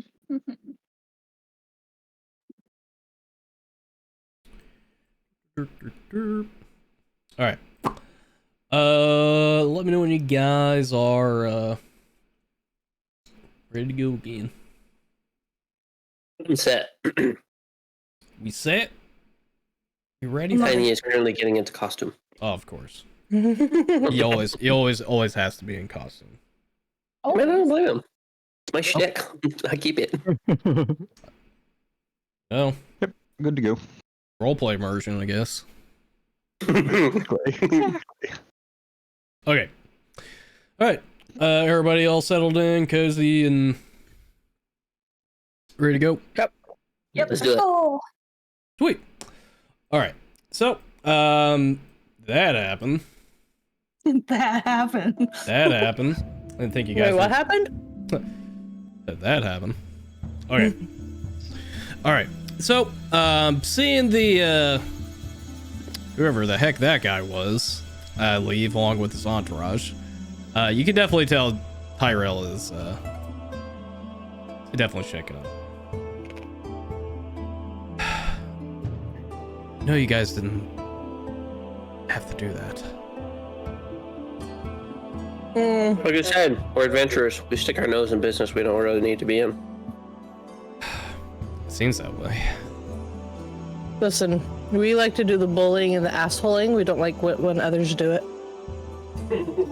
I just don't like to be taken advantage of. I mean, he kind of bullied me a little bit. All right, so I have to go back to my question earlier, which is going to sound different now, though, but How are you not dead? is this how you're not dead? Because they've, well, the ones who they've been keeping you alive, so to speak? In a way. Honestly, I'm very good about what I do. I mean, as you can see, and you see him like move his hands a little bit, and you don't see like anything at first, but then suddenly you see The mage hand? the mage hand appear.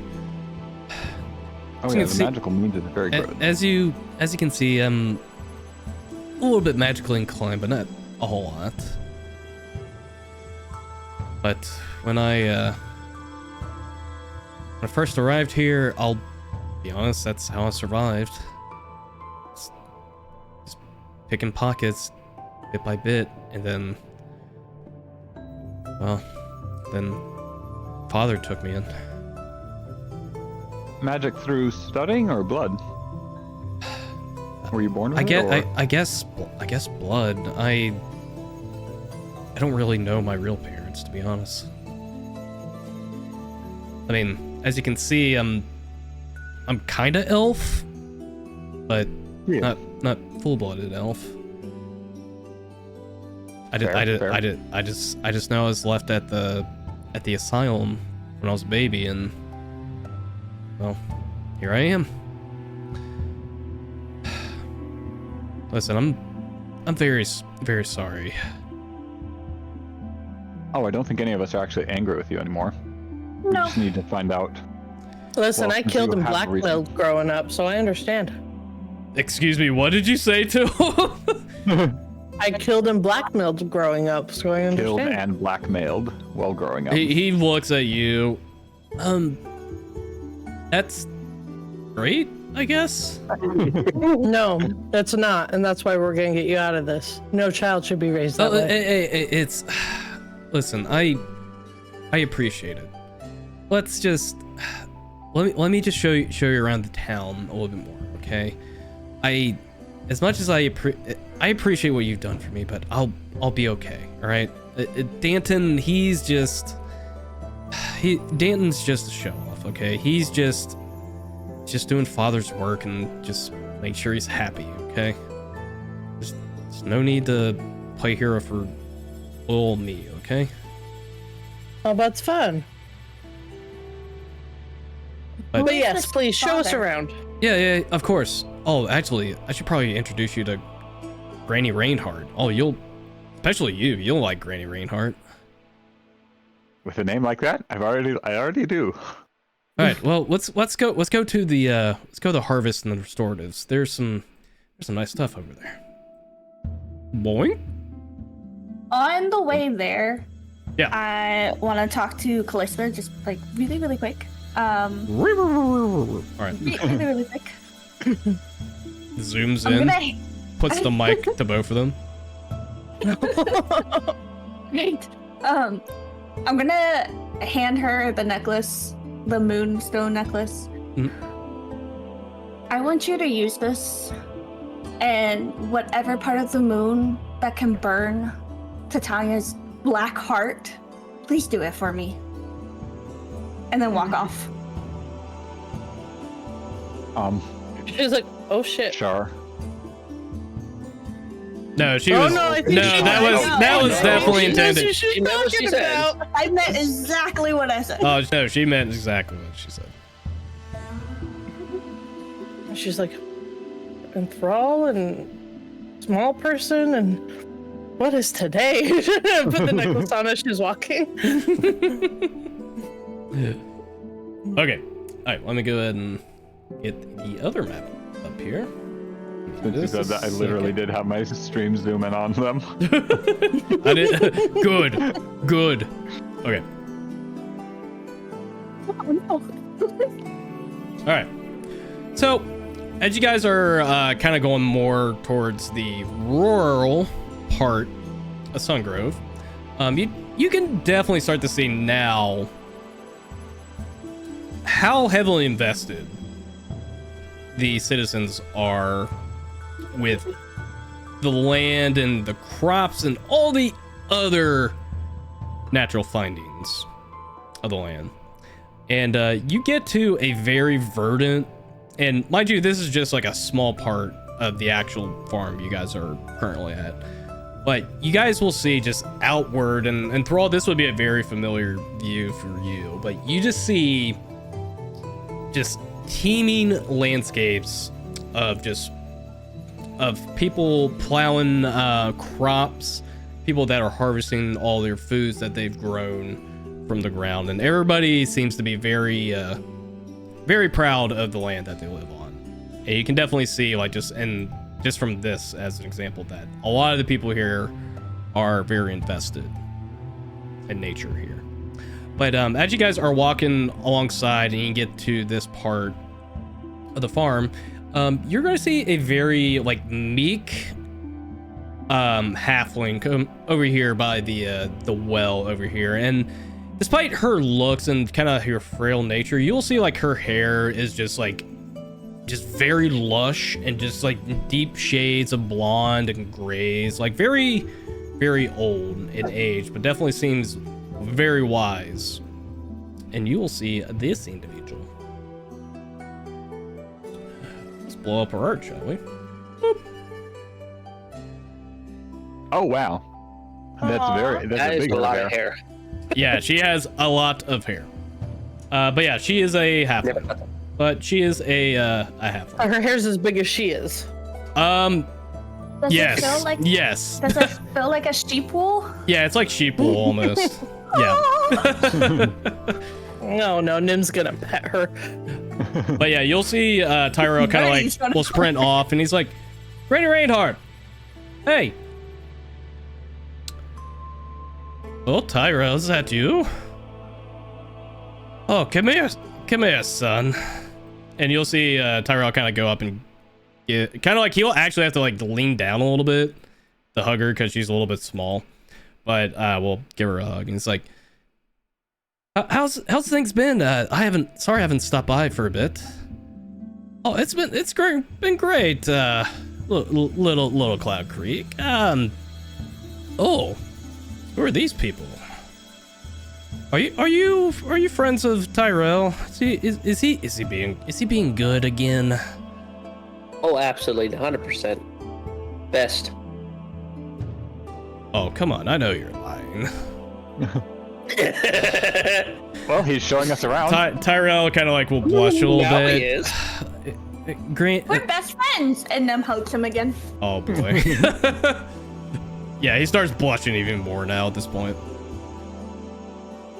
Well, as long as you're looking after him, I have no concerns. But welcome to my lovely little We have little many, abode but sure. here. Welcome to our lovely little abode here, and you seem like, what are you, adventurers? You look like adventurers, right? Right? Yeah, we're Yeah. adventurers of sort. Well, welcome to our beloved little landscape of Sungrove, a slice of Chuantea, the Earth Mother. Oh, it's great to see new visitors here. Do you mind if you help me out? And she's gonna give you like a pitcher of a water. You mind if you I'll help take me it. out a little bit? Joel Sure, I can do that. Certainly. starts And shuffling Thrall, over. did your family garden here too? I think so. Yeah, they have like a small little plot of land. Do you mind watering some of the crops over here? Of course, I can do that. Oh, where are my manners? My name is Uviara Reinhardt, but you can call me Granny Reinhardt. That's what all the citizens call me here. And who are you lovely people? He has such a cute name for such a cute hair. I can't take it. Hey, I'm Rubian. Most people call me Enthrall, though. Oh, you're Astral and Onyxia's boy. I've seen you around. Yep. Oh, are you good friends with my parents? Actually knows them. Oh, like they were fake. of course I know about them. They stop by here all the time to get in herbs. Your father has been up to some interesting enchanting experience. He getting a little over his head with the enchanting craft. Yeah, that's Dad. That's okay. It's nice to have a hobby. And what about you, Sir Dragonborn? Oh, my name's Torin. Torin. And what about you, young lady? I'm the Esther Turn, but everyone calls me them. Hi. Hi there. And what about you? No need to be shy over there. Don't worry, you won't burn the crops. I'm Roxy, but a lot of people call me Callista. Roxy or what do you prefer, dear? I'm look at Tyrell and just wink a little bit and be like, Callista's the name. He like winks back at you almost like reluctantly, unsure why. Now he's a little bit more confused. I love that. Well, it's great that we have more people that have come to our beloved town. Are you just passing by, or are you just experiencing the world? It's a big place out there. Well, at the moment we are stopping by for a bit, but we're planning on heading somewhere north of here. She'll come up to you and kind of like examine you. Mind you, she's like a short little like grandma height, so like you tower over her, but she kind of waddles over to you and she's like,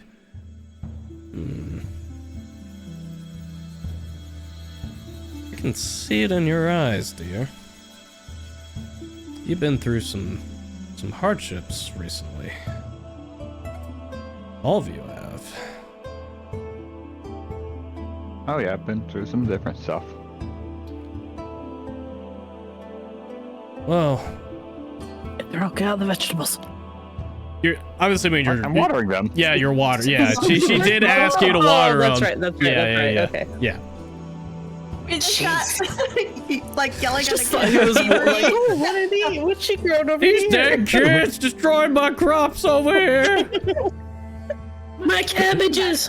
My cabbages. Oh, no matter.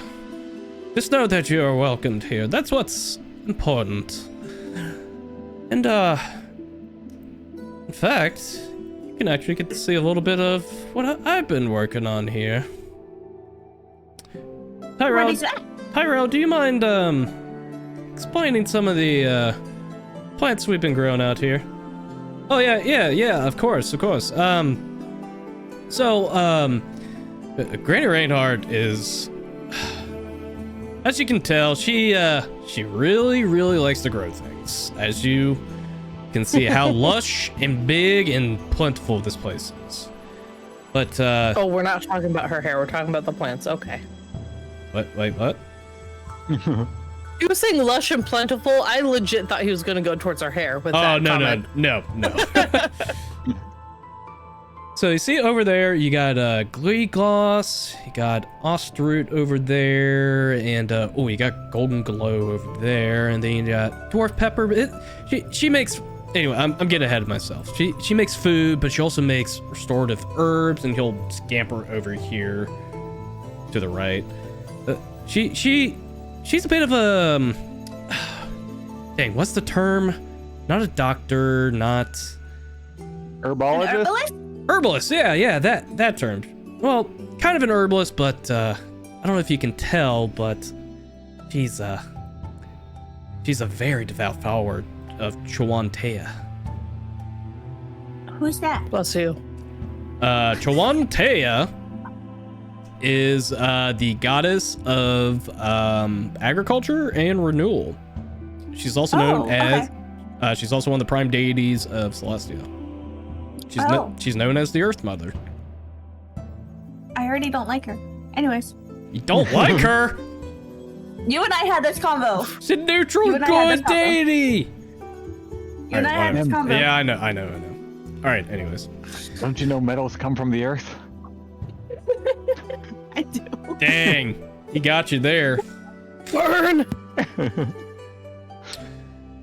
But yeah, she grows a lot of good stuff, and she might give you a little bit of it if you can donate a little bit.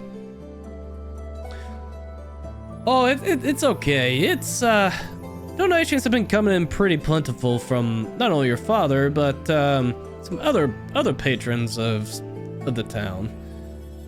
There's no need, but you're more than welcome to take a perusal at the at what I got growing here, if you're interested. I'd love to Aren't they actually take a generous? closer look at the.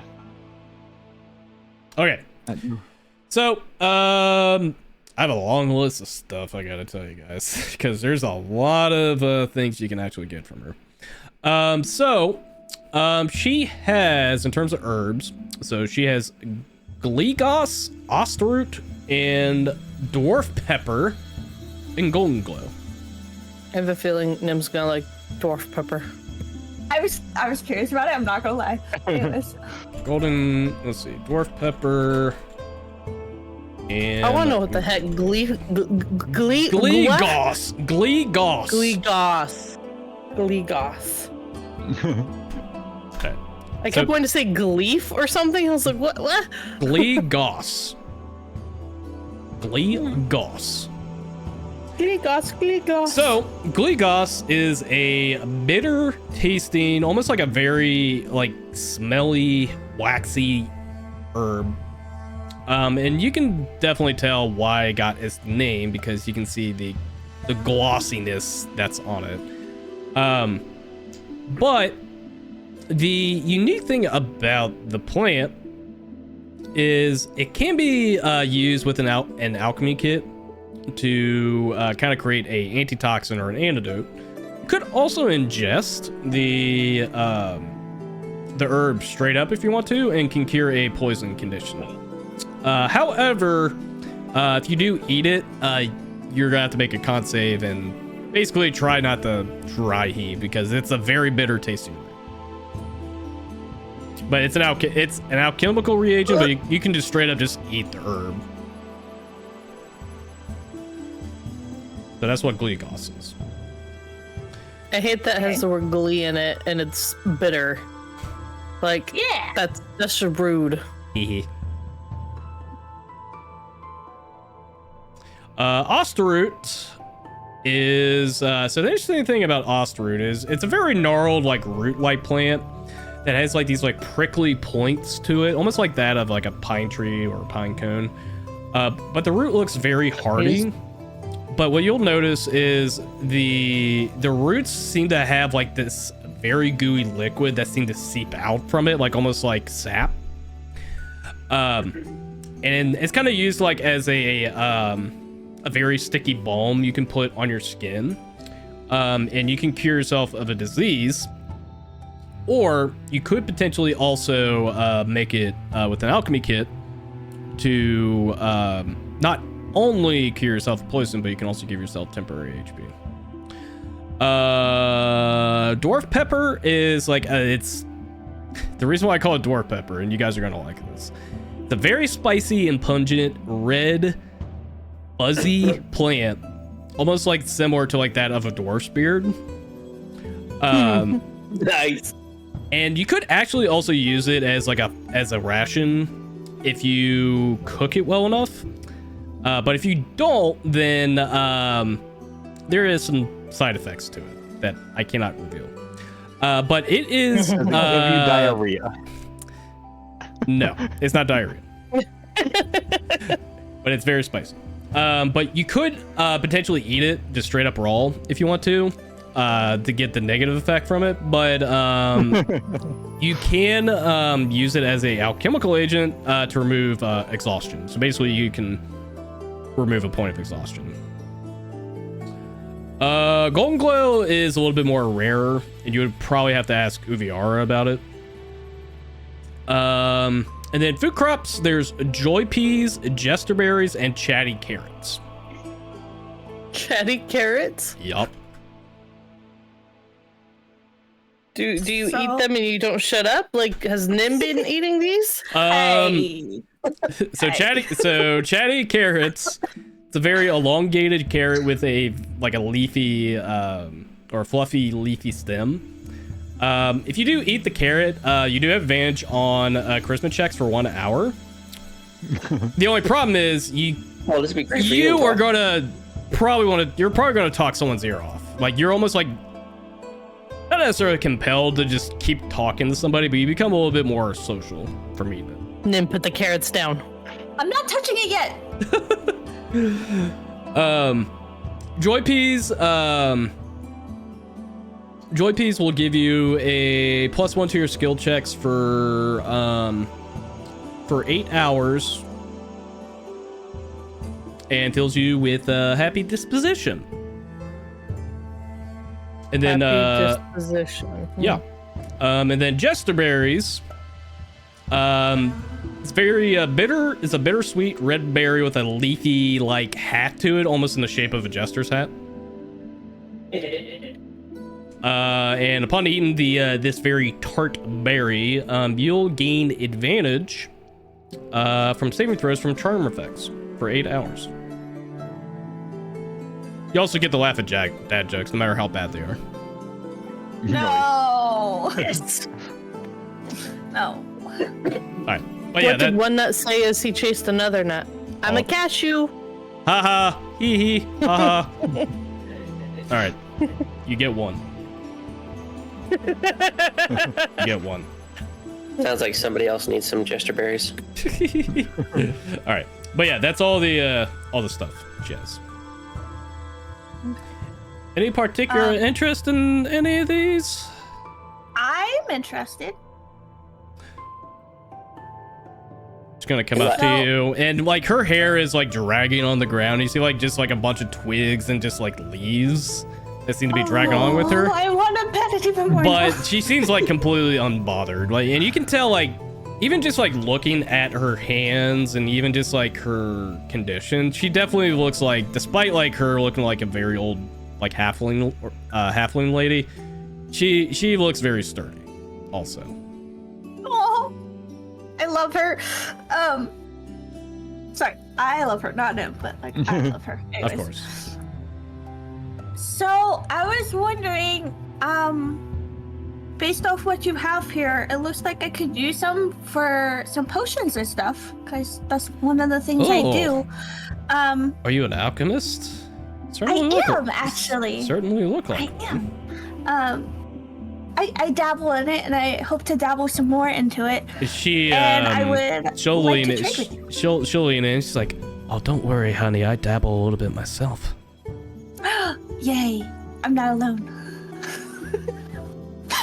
Just some tonics and tinctures. Nothing special. Oh, well, that's still something though. Something to help the town at least, right? But yes, what is your interest in? So I would like a little bit of all the first four you said. And I don't know how much that would be, but I also have a wet root seed that I could throw into the trade.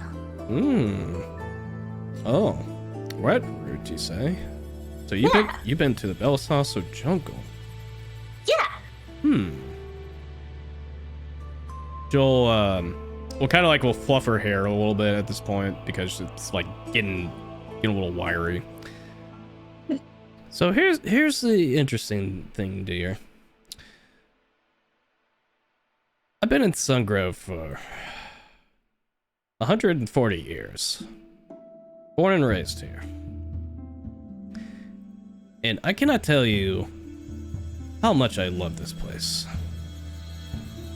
But also I can tell you the amount of sadness, sorrow, illness, just terrible tragedies I've seen here. I grow all this. Not to make profit, not to prove a point. I only do it because Juantea has shown me that the denizens of these lands are important to me and everybody else. I would love to give you as much as I can to use for your alchemy, because it does sound very fun. But harvesting these takes a lot of work. And then there's a lot of people that need quite a bit of this. So I can definitely give you some of these, but I can only do it one at a time. Oh, okay. And I am happy to accept any donations that I need. But if you don't have the money, that's okay too. So if you wish to have some of these herbs that I make, they're all yours. You can donate, you could not. I can just give it to you. But I want you to understand something, since it's very near and dear to my heart. Uh-huh. Please use what is grown from these earth to not only solidify the goodness that Juantea has given us, the life that has flourished here, but also the cure of all pain, ailments, and other illnesses, especially those that are very close to you. Because what's important, and she'll kind of like grab your hands, gods are always watching, but we only have ourselves to look out for each other. Hope you understand that. I think I understand that a little bit more than some people realize. Joel, not a little bit. What herbs would you like? I was looking at the first four, the bleed gloss, the ostrut, the dwarf pepper, and the golden glow. Oh, I didn't say anything about the golden glow. No, you didn't, but I wanted to try it out. Yep. Okay. So, as you say, the first three, but then you say the golden glow. She's like, "Oh, that one. Golden glow is that one's a little bit hard to part with." Oh. Well, if you can't, I understand. No, that's okay. It's mainly because it's a crop that is very difficult to grow, and in a way, it's almost a panacea for the incurable. And it's not to say that you wouldn't find any use to it. In fact, it's actually probably something you might need down the road, but I just have some reluctance to harvest it, since golden glow is very, very, very rare, and with my magic, it's a little difficult to let it flourish to its potential. What makes it hard to grow? She'll kind of like extend her hands out, and you start to see like all the grass around her starts to bud like flowers of different color and variety. Life is capricious when it comes to growth and evolving something beyond just a bud. The seeds we plant here, the life we create, a lot of hard work goes into it, but sometimes the potential that we want to unlock on this land requires a little bit of a intervention. And sometimes my intervention relies on Chuan Tia's blessing. Sometimes that blessing doesn't always come with potency. Oh. So what I'm trying to say is golden glow, in a way, is a miracle on this land. But the gods and goddesses doesn't give miracles readily. Because there is a lot of bad out there. Yeah, there is. So, if I do give you the golden glow, or if I give you a piece, what do you tend to use it for? Well, I was going to see what its properties were to try to see what kind of potions I can make to help us. You know what? I trust you. I trust you. You seem like you have the heart of gold. We are going you're against. So sweet. We are going against someone that would rather see the world burn, and is trying everything that they can to make that happen. We're trying to stop it, and any little bit that I could find through every part of this land to stop it, I intend on using it. I intend on using every relic, every plant, every scrap piece of metal that I could get a hold of. And I want to cage this evil. I want to get rid of it. Go ahead and make a persuasion check for me. I gotta find that. There. 12. Not bad. You see a warm expression, kind of like envelope Uviara, and she'll kind of turn and look to the rest of the herbs here. No. This town wasn't as golden and flourishing as it used to be. In fact, in a way, we've actually been rebuilding since the 100 Days of Dark. Very terrible event. A lot of people suffered because of it. We're just now returning back to where it came from. It's reassuring that there is still some good-minded youth out there. Because my time on this plane is coming to an abrupt end at some point. Sometimes I fear, despite how devout some people are to their gods and goddesses, the fate has kind of waxed and waned with time. But I can see that all of you seem to have good faith in not only yourself, but the people of Celestia.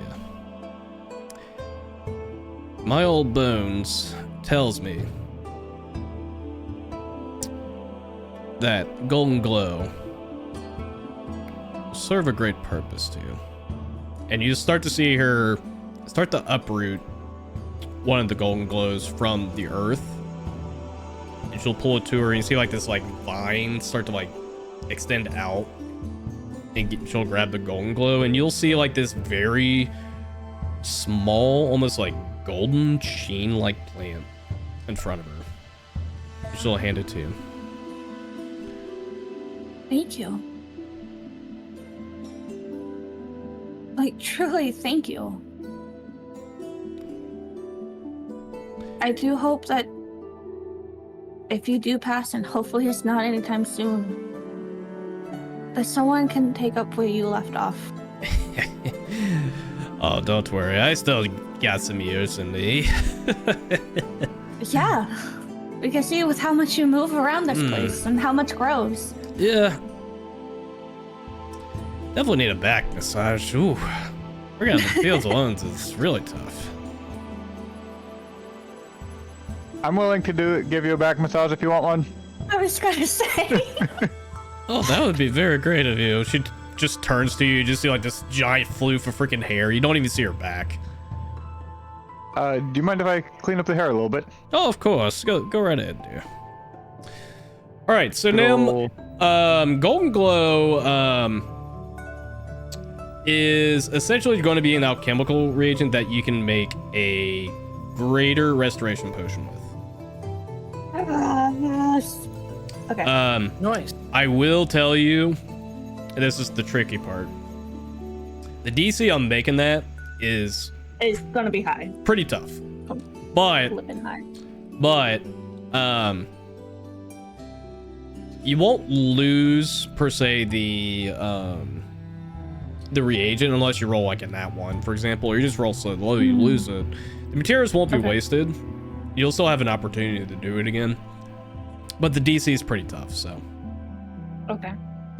but yeah, you can make a essentially you can make a potion that's a greater restoration potion. That's what it is. I'm going to give her the wet root seed that I have, as well as 30 gold. Oh, that's very generous of you. 30 is it's a bit much, but I'll gladly No. take it. It is worth every copper of that. Trust me. Well, this isn't copper, this is gold. Yes, and I'm saying it's worth every bit of it. It's just a joke, darling. Come on.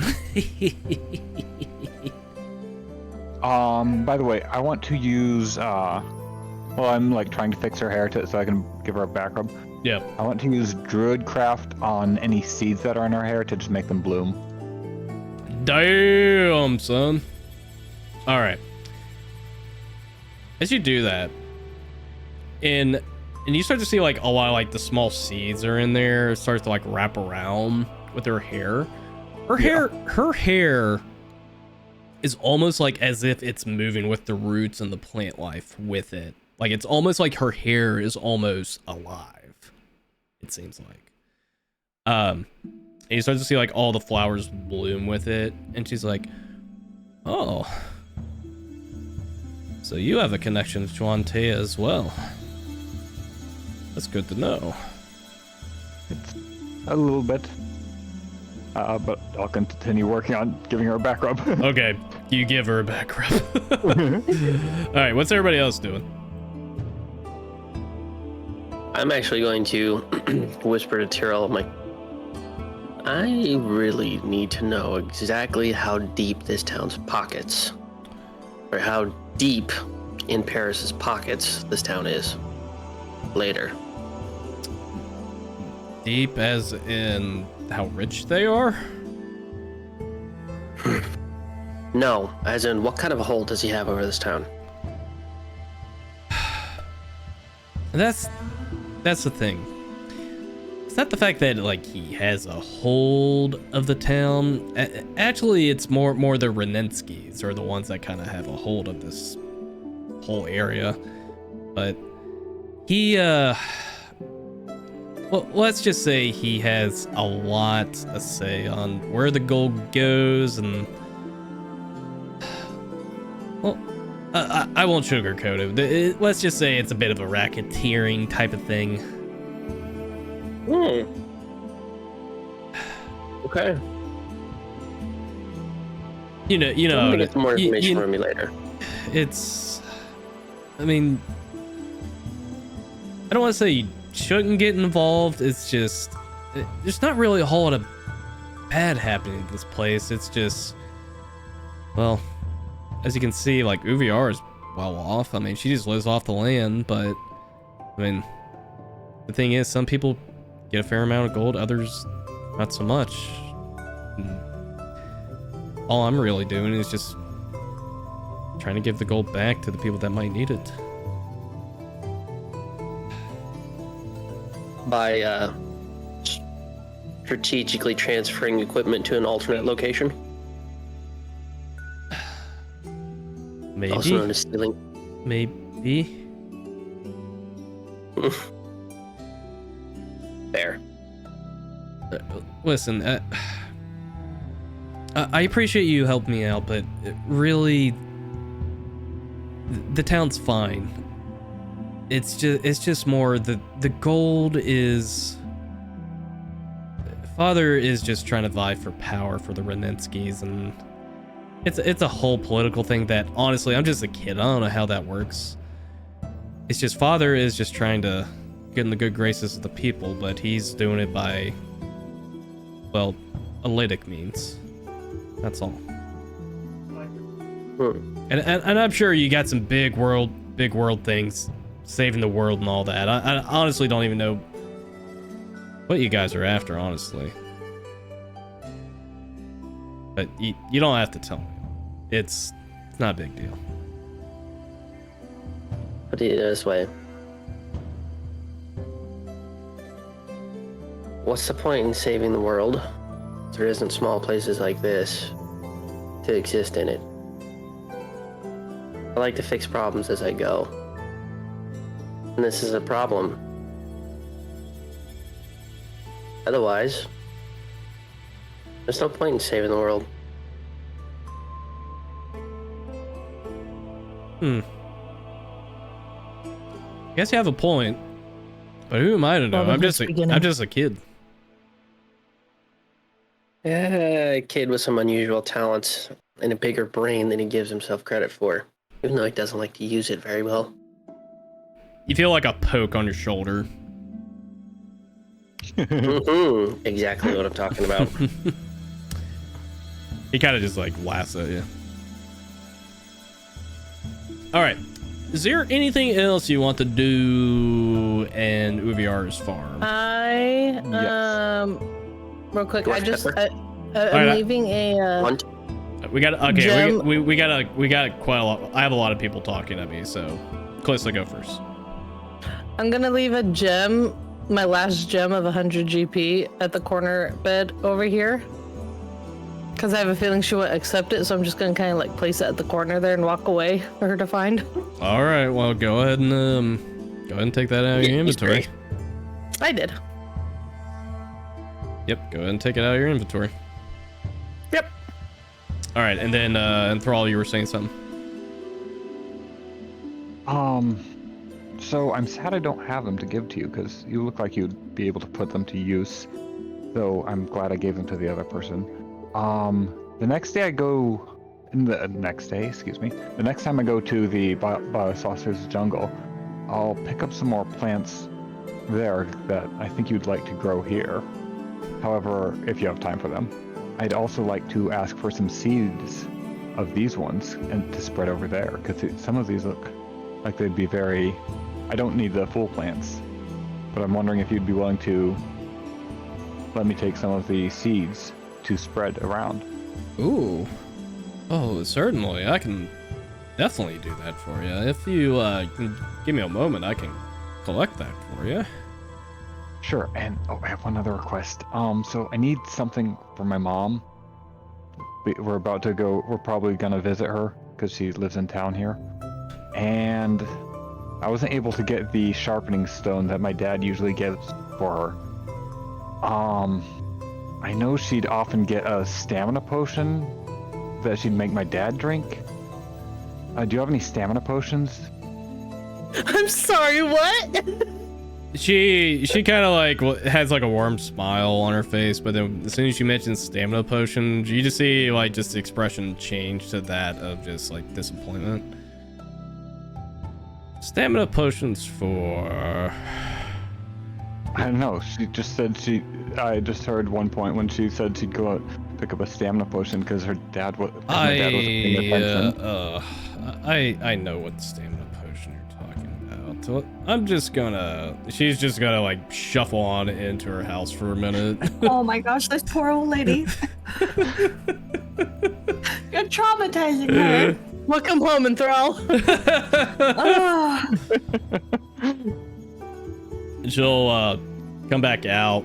What seeds did you want to get from her? I was asking for just all of them. Some of each. Yeah, she'll give you. The only one she won't give you. The only one she won't give you is the gold bloom. Is the golden glow. Yeah. Cool. Yeah, but she'll give you one of each. All right. Great. And the stamina potion, I unfortunately am fresh out. Oh, okay. I'll try and find some flowers or something to pick up for my mom. I would consult with your mother about that one before you attempt that. Oh. Okay. I will ask her when we get there. It's not my business, but it'd be best you discuss that with your parentals. All right. Well, thank you for the advice, the seeds. Of and course. Honestly, the beautiful looking garden. They're gorgeous. You're all lovely folk. We honestly haven't had any travelers like you in quite some time.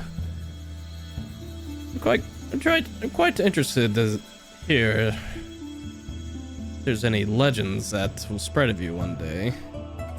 I have a hunch you have contributed a lot to this continent, and I feel like you're going to continue to do it as long as I live. And I am very, very old. Well, thank you. By the way, I love your hair. It's beautiful. Oh, thank you. I haven't had a haircut in 100 years. I would advise you don't. It looks too good. So sweet. Man, I was so excited to roleplay this grandma. I love grandma NPCs. Okay, so I'm gonna give you guys a choice on this one. Tyrell has been showing you kind of the place, and it's getting relatively close to evening time. So the choice I'm going to give you guys, and we can probably close it out with this, is Tyrell can show you where the tavern is, or, and I'll leave this up to Enthrall, you can go see your parents at the Goldfields.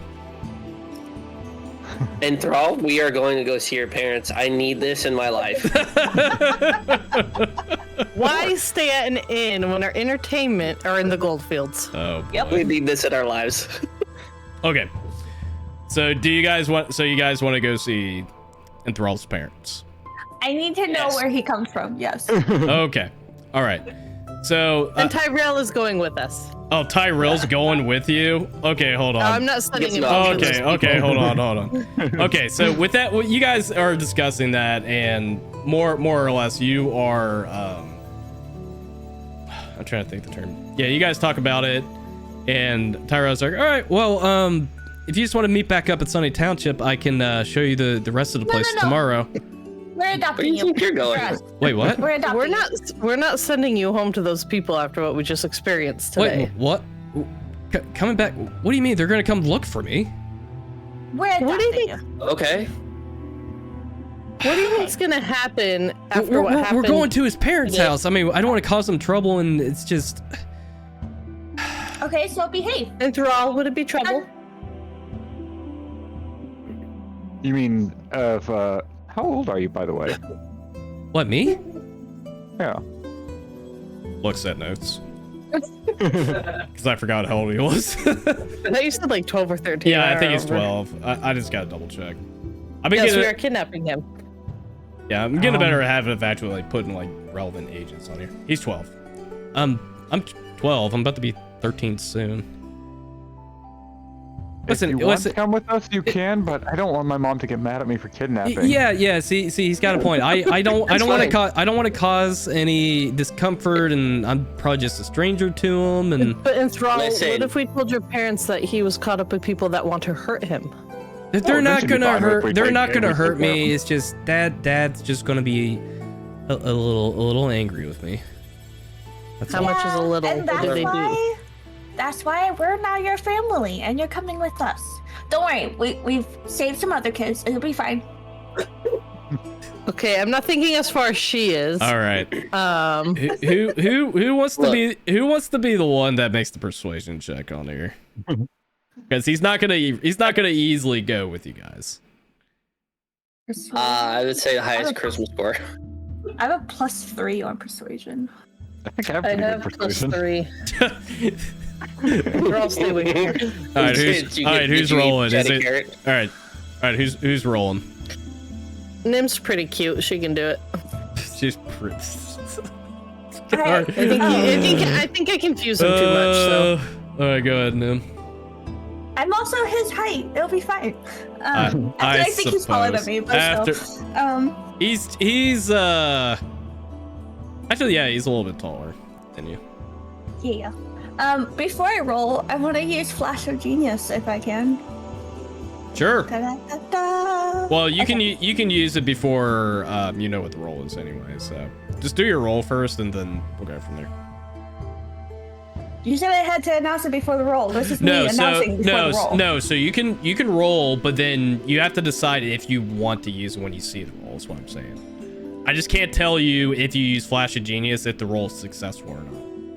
So you can see the like you can roll now and decide to use if you it's have to good. decide before you know if it's going to succeed or not. Gotcha.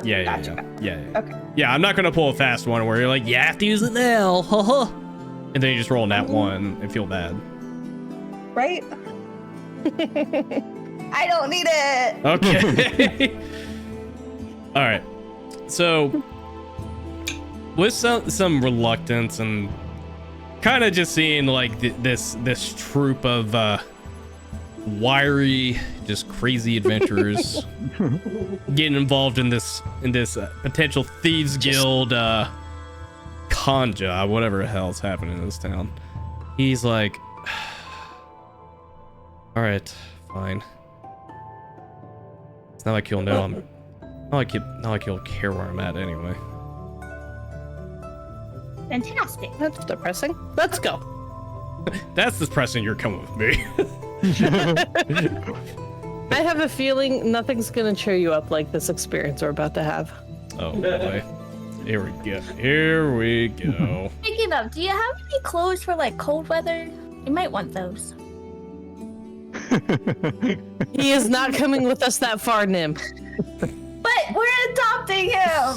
You're not. Oh my god. All right, Doesn't Hannah. mean we are going to drag him He is not. into a tundra. All right. What hang are we on. gonna do? Just make him go poof and end up back at the Capitol? That's not how that works. I know how magic works. I don't want to burst your bubble, but I mentioned in one of the sessions there's ice worms in this place, so you might I understand might that. want to reconsider. Blah, blah, blah. Don't use your full We name. still don't have a logical Nemissa. way to No. get this. You don't need to use my government name. Thank you. Do not use my government Oh, fantasy name. no. No. If she was using your government name, it would be Nemessa Turin. Now, are we going to do this the right way? Okay, but we have no way to get him out of this town, Oh away my from them. God. So if we're gonna adopt him, he's gonna have to come with us. I'm just going to put a hand over her mouth as we walk. Let's start with tonight. We'll worry about tomorrow Oh after my tomorrow. god. Fine. It's been such a fucking nutty session. You're still adopted, okay? Okay. All right. So, Enthrall, obviously, you know the way to your household, and you take him to this nice little cozy abode. Is there anybody outside right now, around the house? As you kind of like peek over to the corner over here, you hear the familiar chopping of a axe on a tree. A very familiar noise that you have heard throughout not only your adolescence, but working with your mother. And you will see kind of over here by the pail, your mother doing some work. Is she pink? Oh, it's just the hue, but she's still so cute. He's so pretty. Yep, that's your mama. I love that shell. Anyways. Yeah, but you only see your mother. You only see your mother so far. All right. And so I'll just. Oh.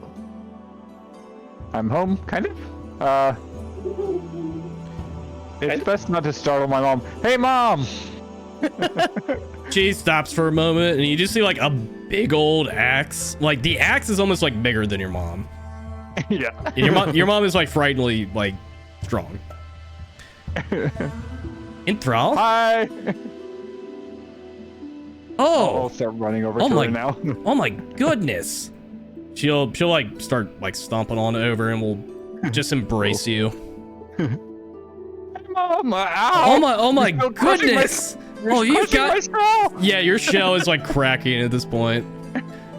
Oh my goodness, you've gotten so big, darling. Oh, it's so good to see you. Oh, how long has it been, dear? How's your master? Are you being good? You're not causing any trouble to Lady Valora, are you? Nope. Master's good. Well, yeah, Master's good. We saved her from almost dying. Wait, Yeah, dying? no, You almost died? I didn't almost wait. Enthrall, what did I tell you about no, I dying? actually died. He didn't almost die. Oh, She looks to the rest of you. Who are they?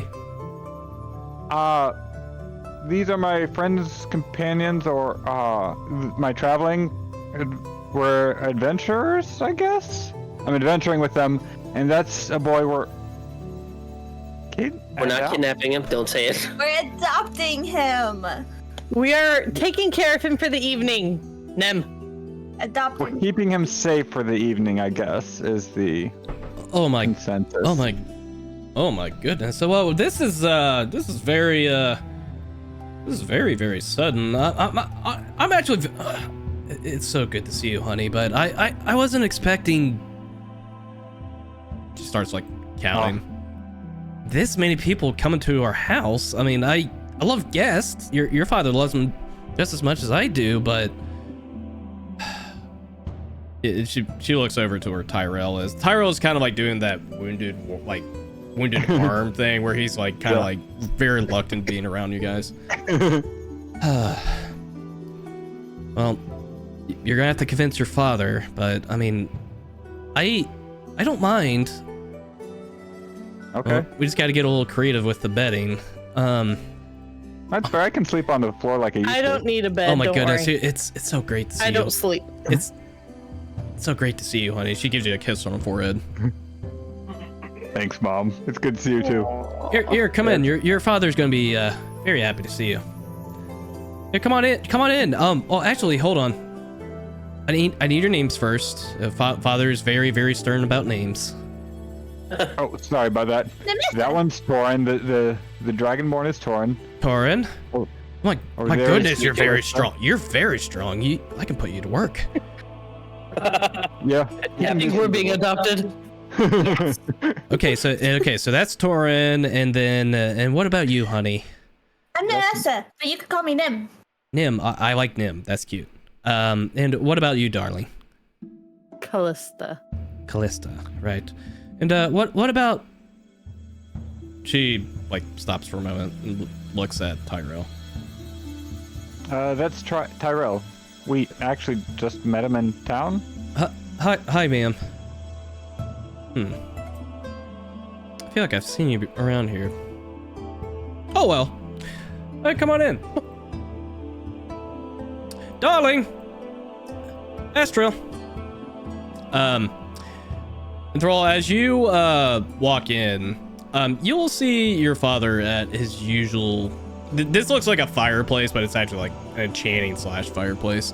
You'll see a very wide, almost like very stern looking, like with a very serious gaze on his face, and he seems to be like working some sort of like strange, like ritualistic type of magic in front of him. But then as he hears the loving voice of his wife, you turn and look and you'll see this guy. Aww. Here, I'll blow him up for you. Blow him up. Aww. Like the beard. It's Gan Turtle.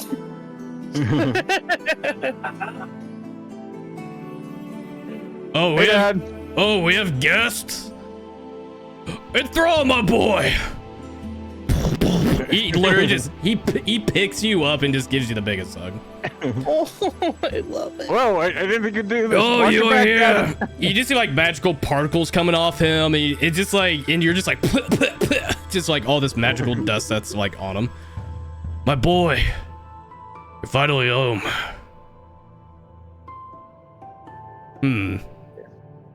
I love seeing families together. You seem different. I've grown some. My master helped with magic. Did you? Wait. I have an idea. Wait, I know. You Yes. brought over your first lover. I don't think so. Oh yeah. No. Let me guess. Yeah, go. Honey, can you get? No. Hold on, Nixia, darling. I just want to know where my little Rubian was doing. Let me see. Wow. Did you? Did you win a lot of money? I do have a lot of money, actually. Yes. Ooh, that's good to hear. I might need you to do some shopping for my enchanting. Welcome home, Rubian, or Enthrall, whatever they call you these days. How's your master? And oh, hello there, friends of Rubian. Hi. I hope my boy has not burdened you too much. No, he's our best friend. Are you kidding me? Something. I think we burden him more than anything else. I doubt it. Anyways, what were you saying, Anixia? Do we have enough bedding to, let them stay? Oh yeah, of course. He kind of just like looks around, and you guys see like it's a pretty homey place. It's like obviously like you can tell it's just Anixia and Thrall's father as well. So it's a cozy place, but you can definitely tell like there's not a whole lot of room for additional bedding. If it's too much trouble, we can go to the inn. Oh no. Don't worry. We'll figure something out. Maybe I can make a he starts like rubbing his hands over by his enchanting table. Let's save the hocus pocus for another time. Oh come on. I was making that bedding that you've always wanted. Darling, there's guests here. It'll make it easier on you. I do not need a bed. I can sleep on the floor. Oh no, you're not sleeping on the floor. Not. Oh, I just No. I just don't sleep, so I just don't need a bed. She's gonna like grab your hands, like, no, you are getting the full hospitality of this household. But I don't, No matter but I what. don't No, sleep. shush. I'm not gonna hear it, miss. We're gonna Yes, ma'am. take care of you like our own, just like our little enthrall over here, okay? Callista's never had like Wait, an active hold on. mother, so she's just like, yes, ma'am. And Thorin's gonna look at her like, did I hear that shit come out of your mouth? Shut up, mothers are intimidating. Hey, sir. Hey, what's your name, lad? He puts like his meaty arm around you. He's a big lad. He's a wide, big lad. So, my name's Thorin. Thorin. I like that. You warrior. You look Something strong. like that. Calista scoffs from the doorway. Fair bit. And how strong is my son gotten since he's left here? Let's put it to you this way. If it wasn't for the direct actions of your son, I wouldn't be here right now. Oh, you gotta be joking. I mean, he's Thrall is he's a great son. Don't get me on. Listen. I mean what I say when I would not be here if it wasn't for your son. He has been far more than just useful. He's been absolutely indisposable. And I would not rather have anyone else out there with me. Aww. You see Nixia and Thrall's mother kind of like has like this like very happy expression on her, but you start to see tears. I always knew there was something special about you, darling. And he just like grabs you and just gives you the biggest hug and just squeezes almost like the entire life out of you. Easy, darling. You almost broke his back you almost broke his shell the last time you gave that. I know your hugs are legendary, but it'd be great to save the hugs for another time. Right. Thanks, Mom. Thanks, Dad. Oh, we love you very much, and you're one of us now. You're all family. Here, good. Take a seat. Bask in our household. Your home's our home.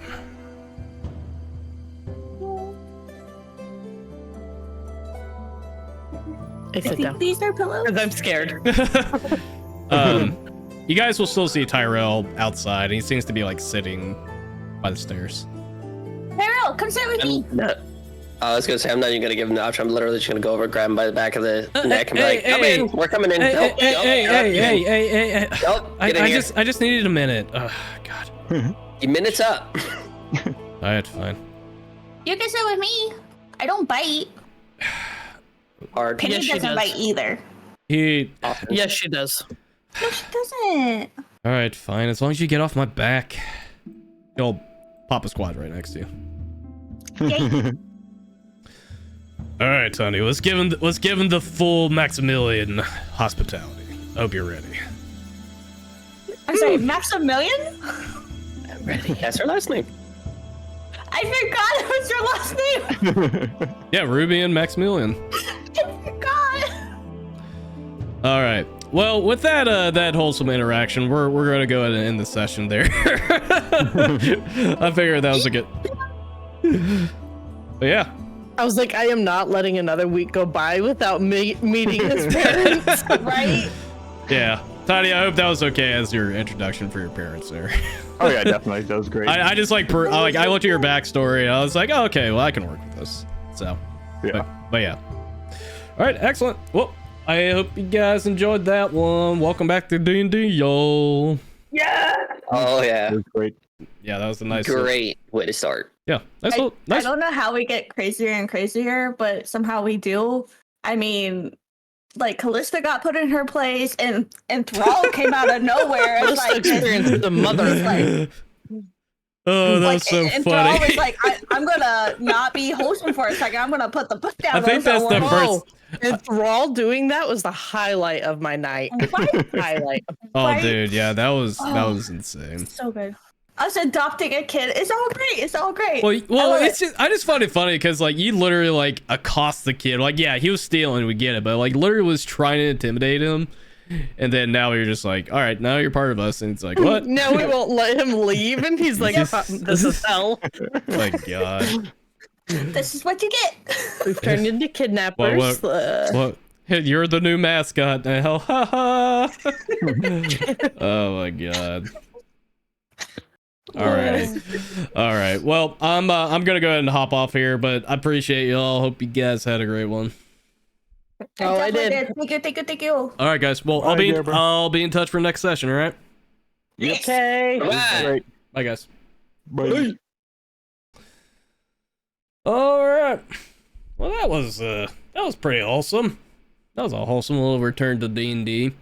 But yeah, thank you very much for watching, guys. You guys are great. I appreciate all the views, all the shout outs, all that jazz. But I'm gonna go ahead and hop off for tonight, get some sleep. D&D will probably be back most likely next week. We'll find out. But either way, but thanks for watching, guys. It's great to be back, and I'll see you guys next session. Bye bye.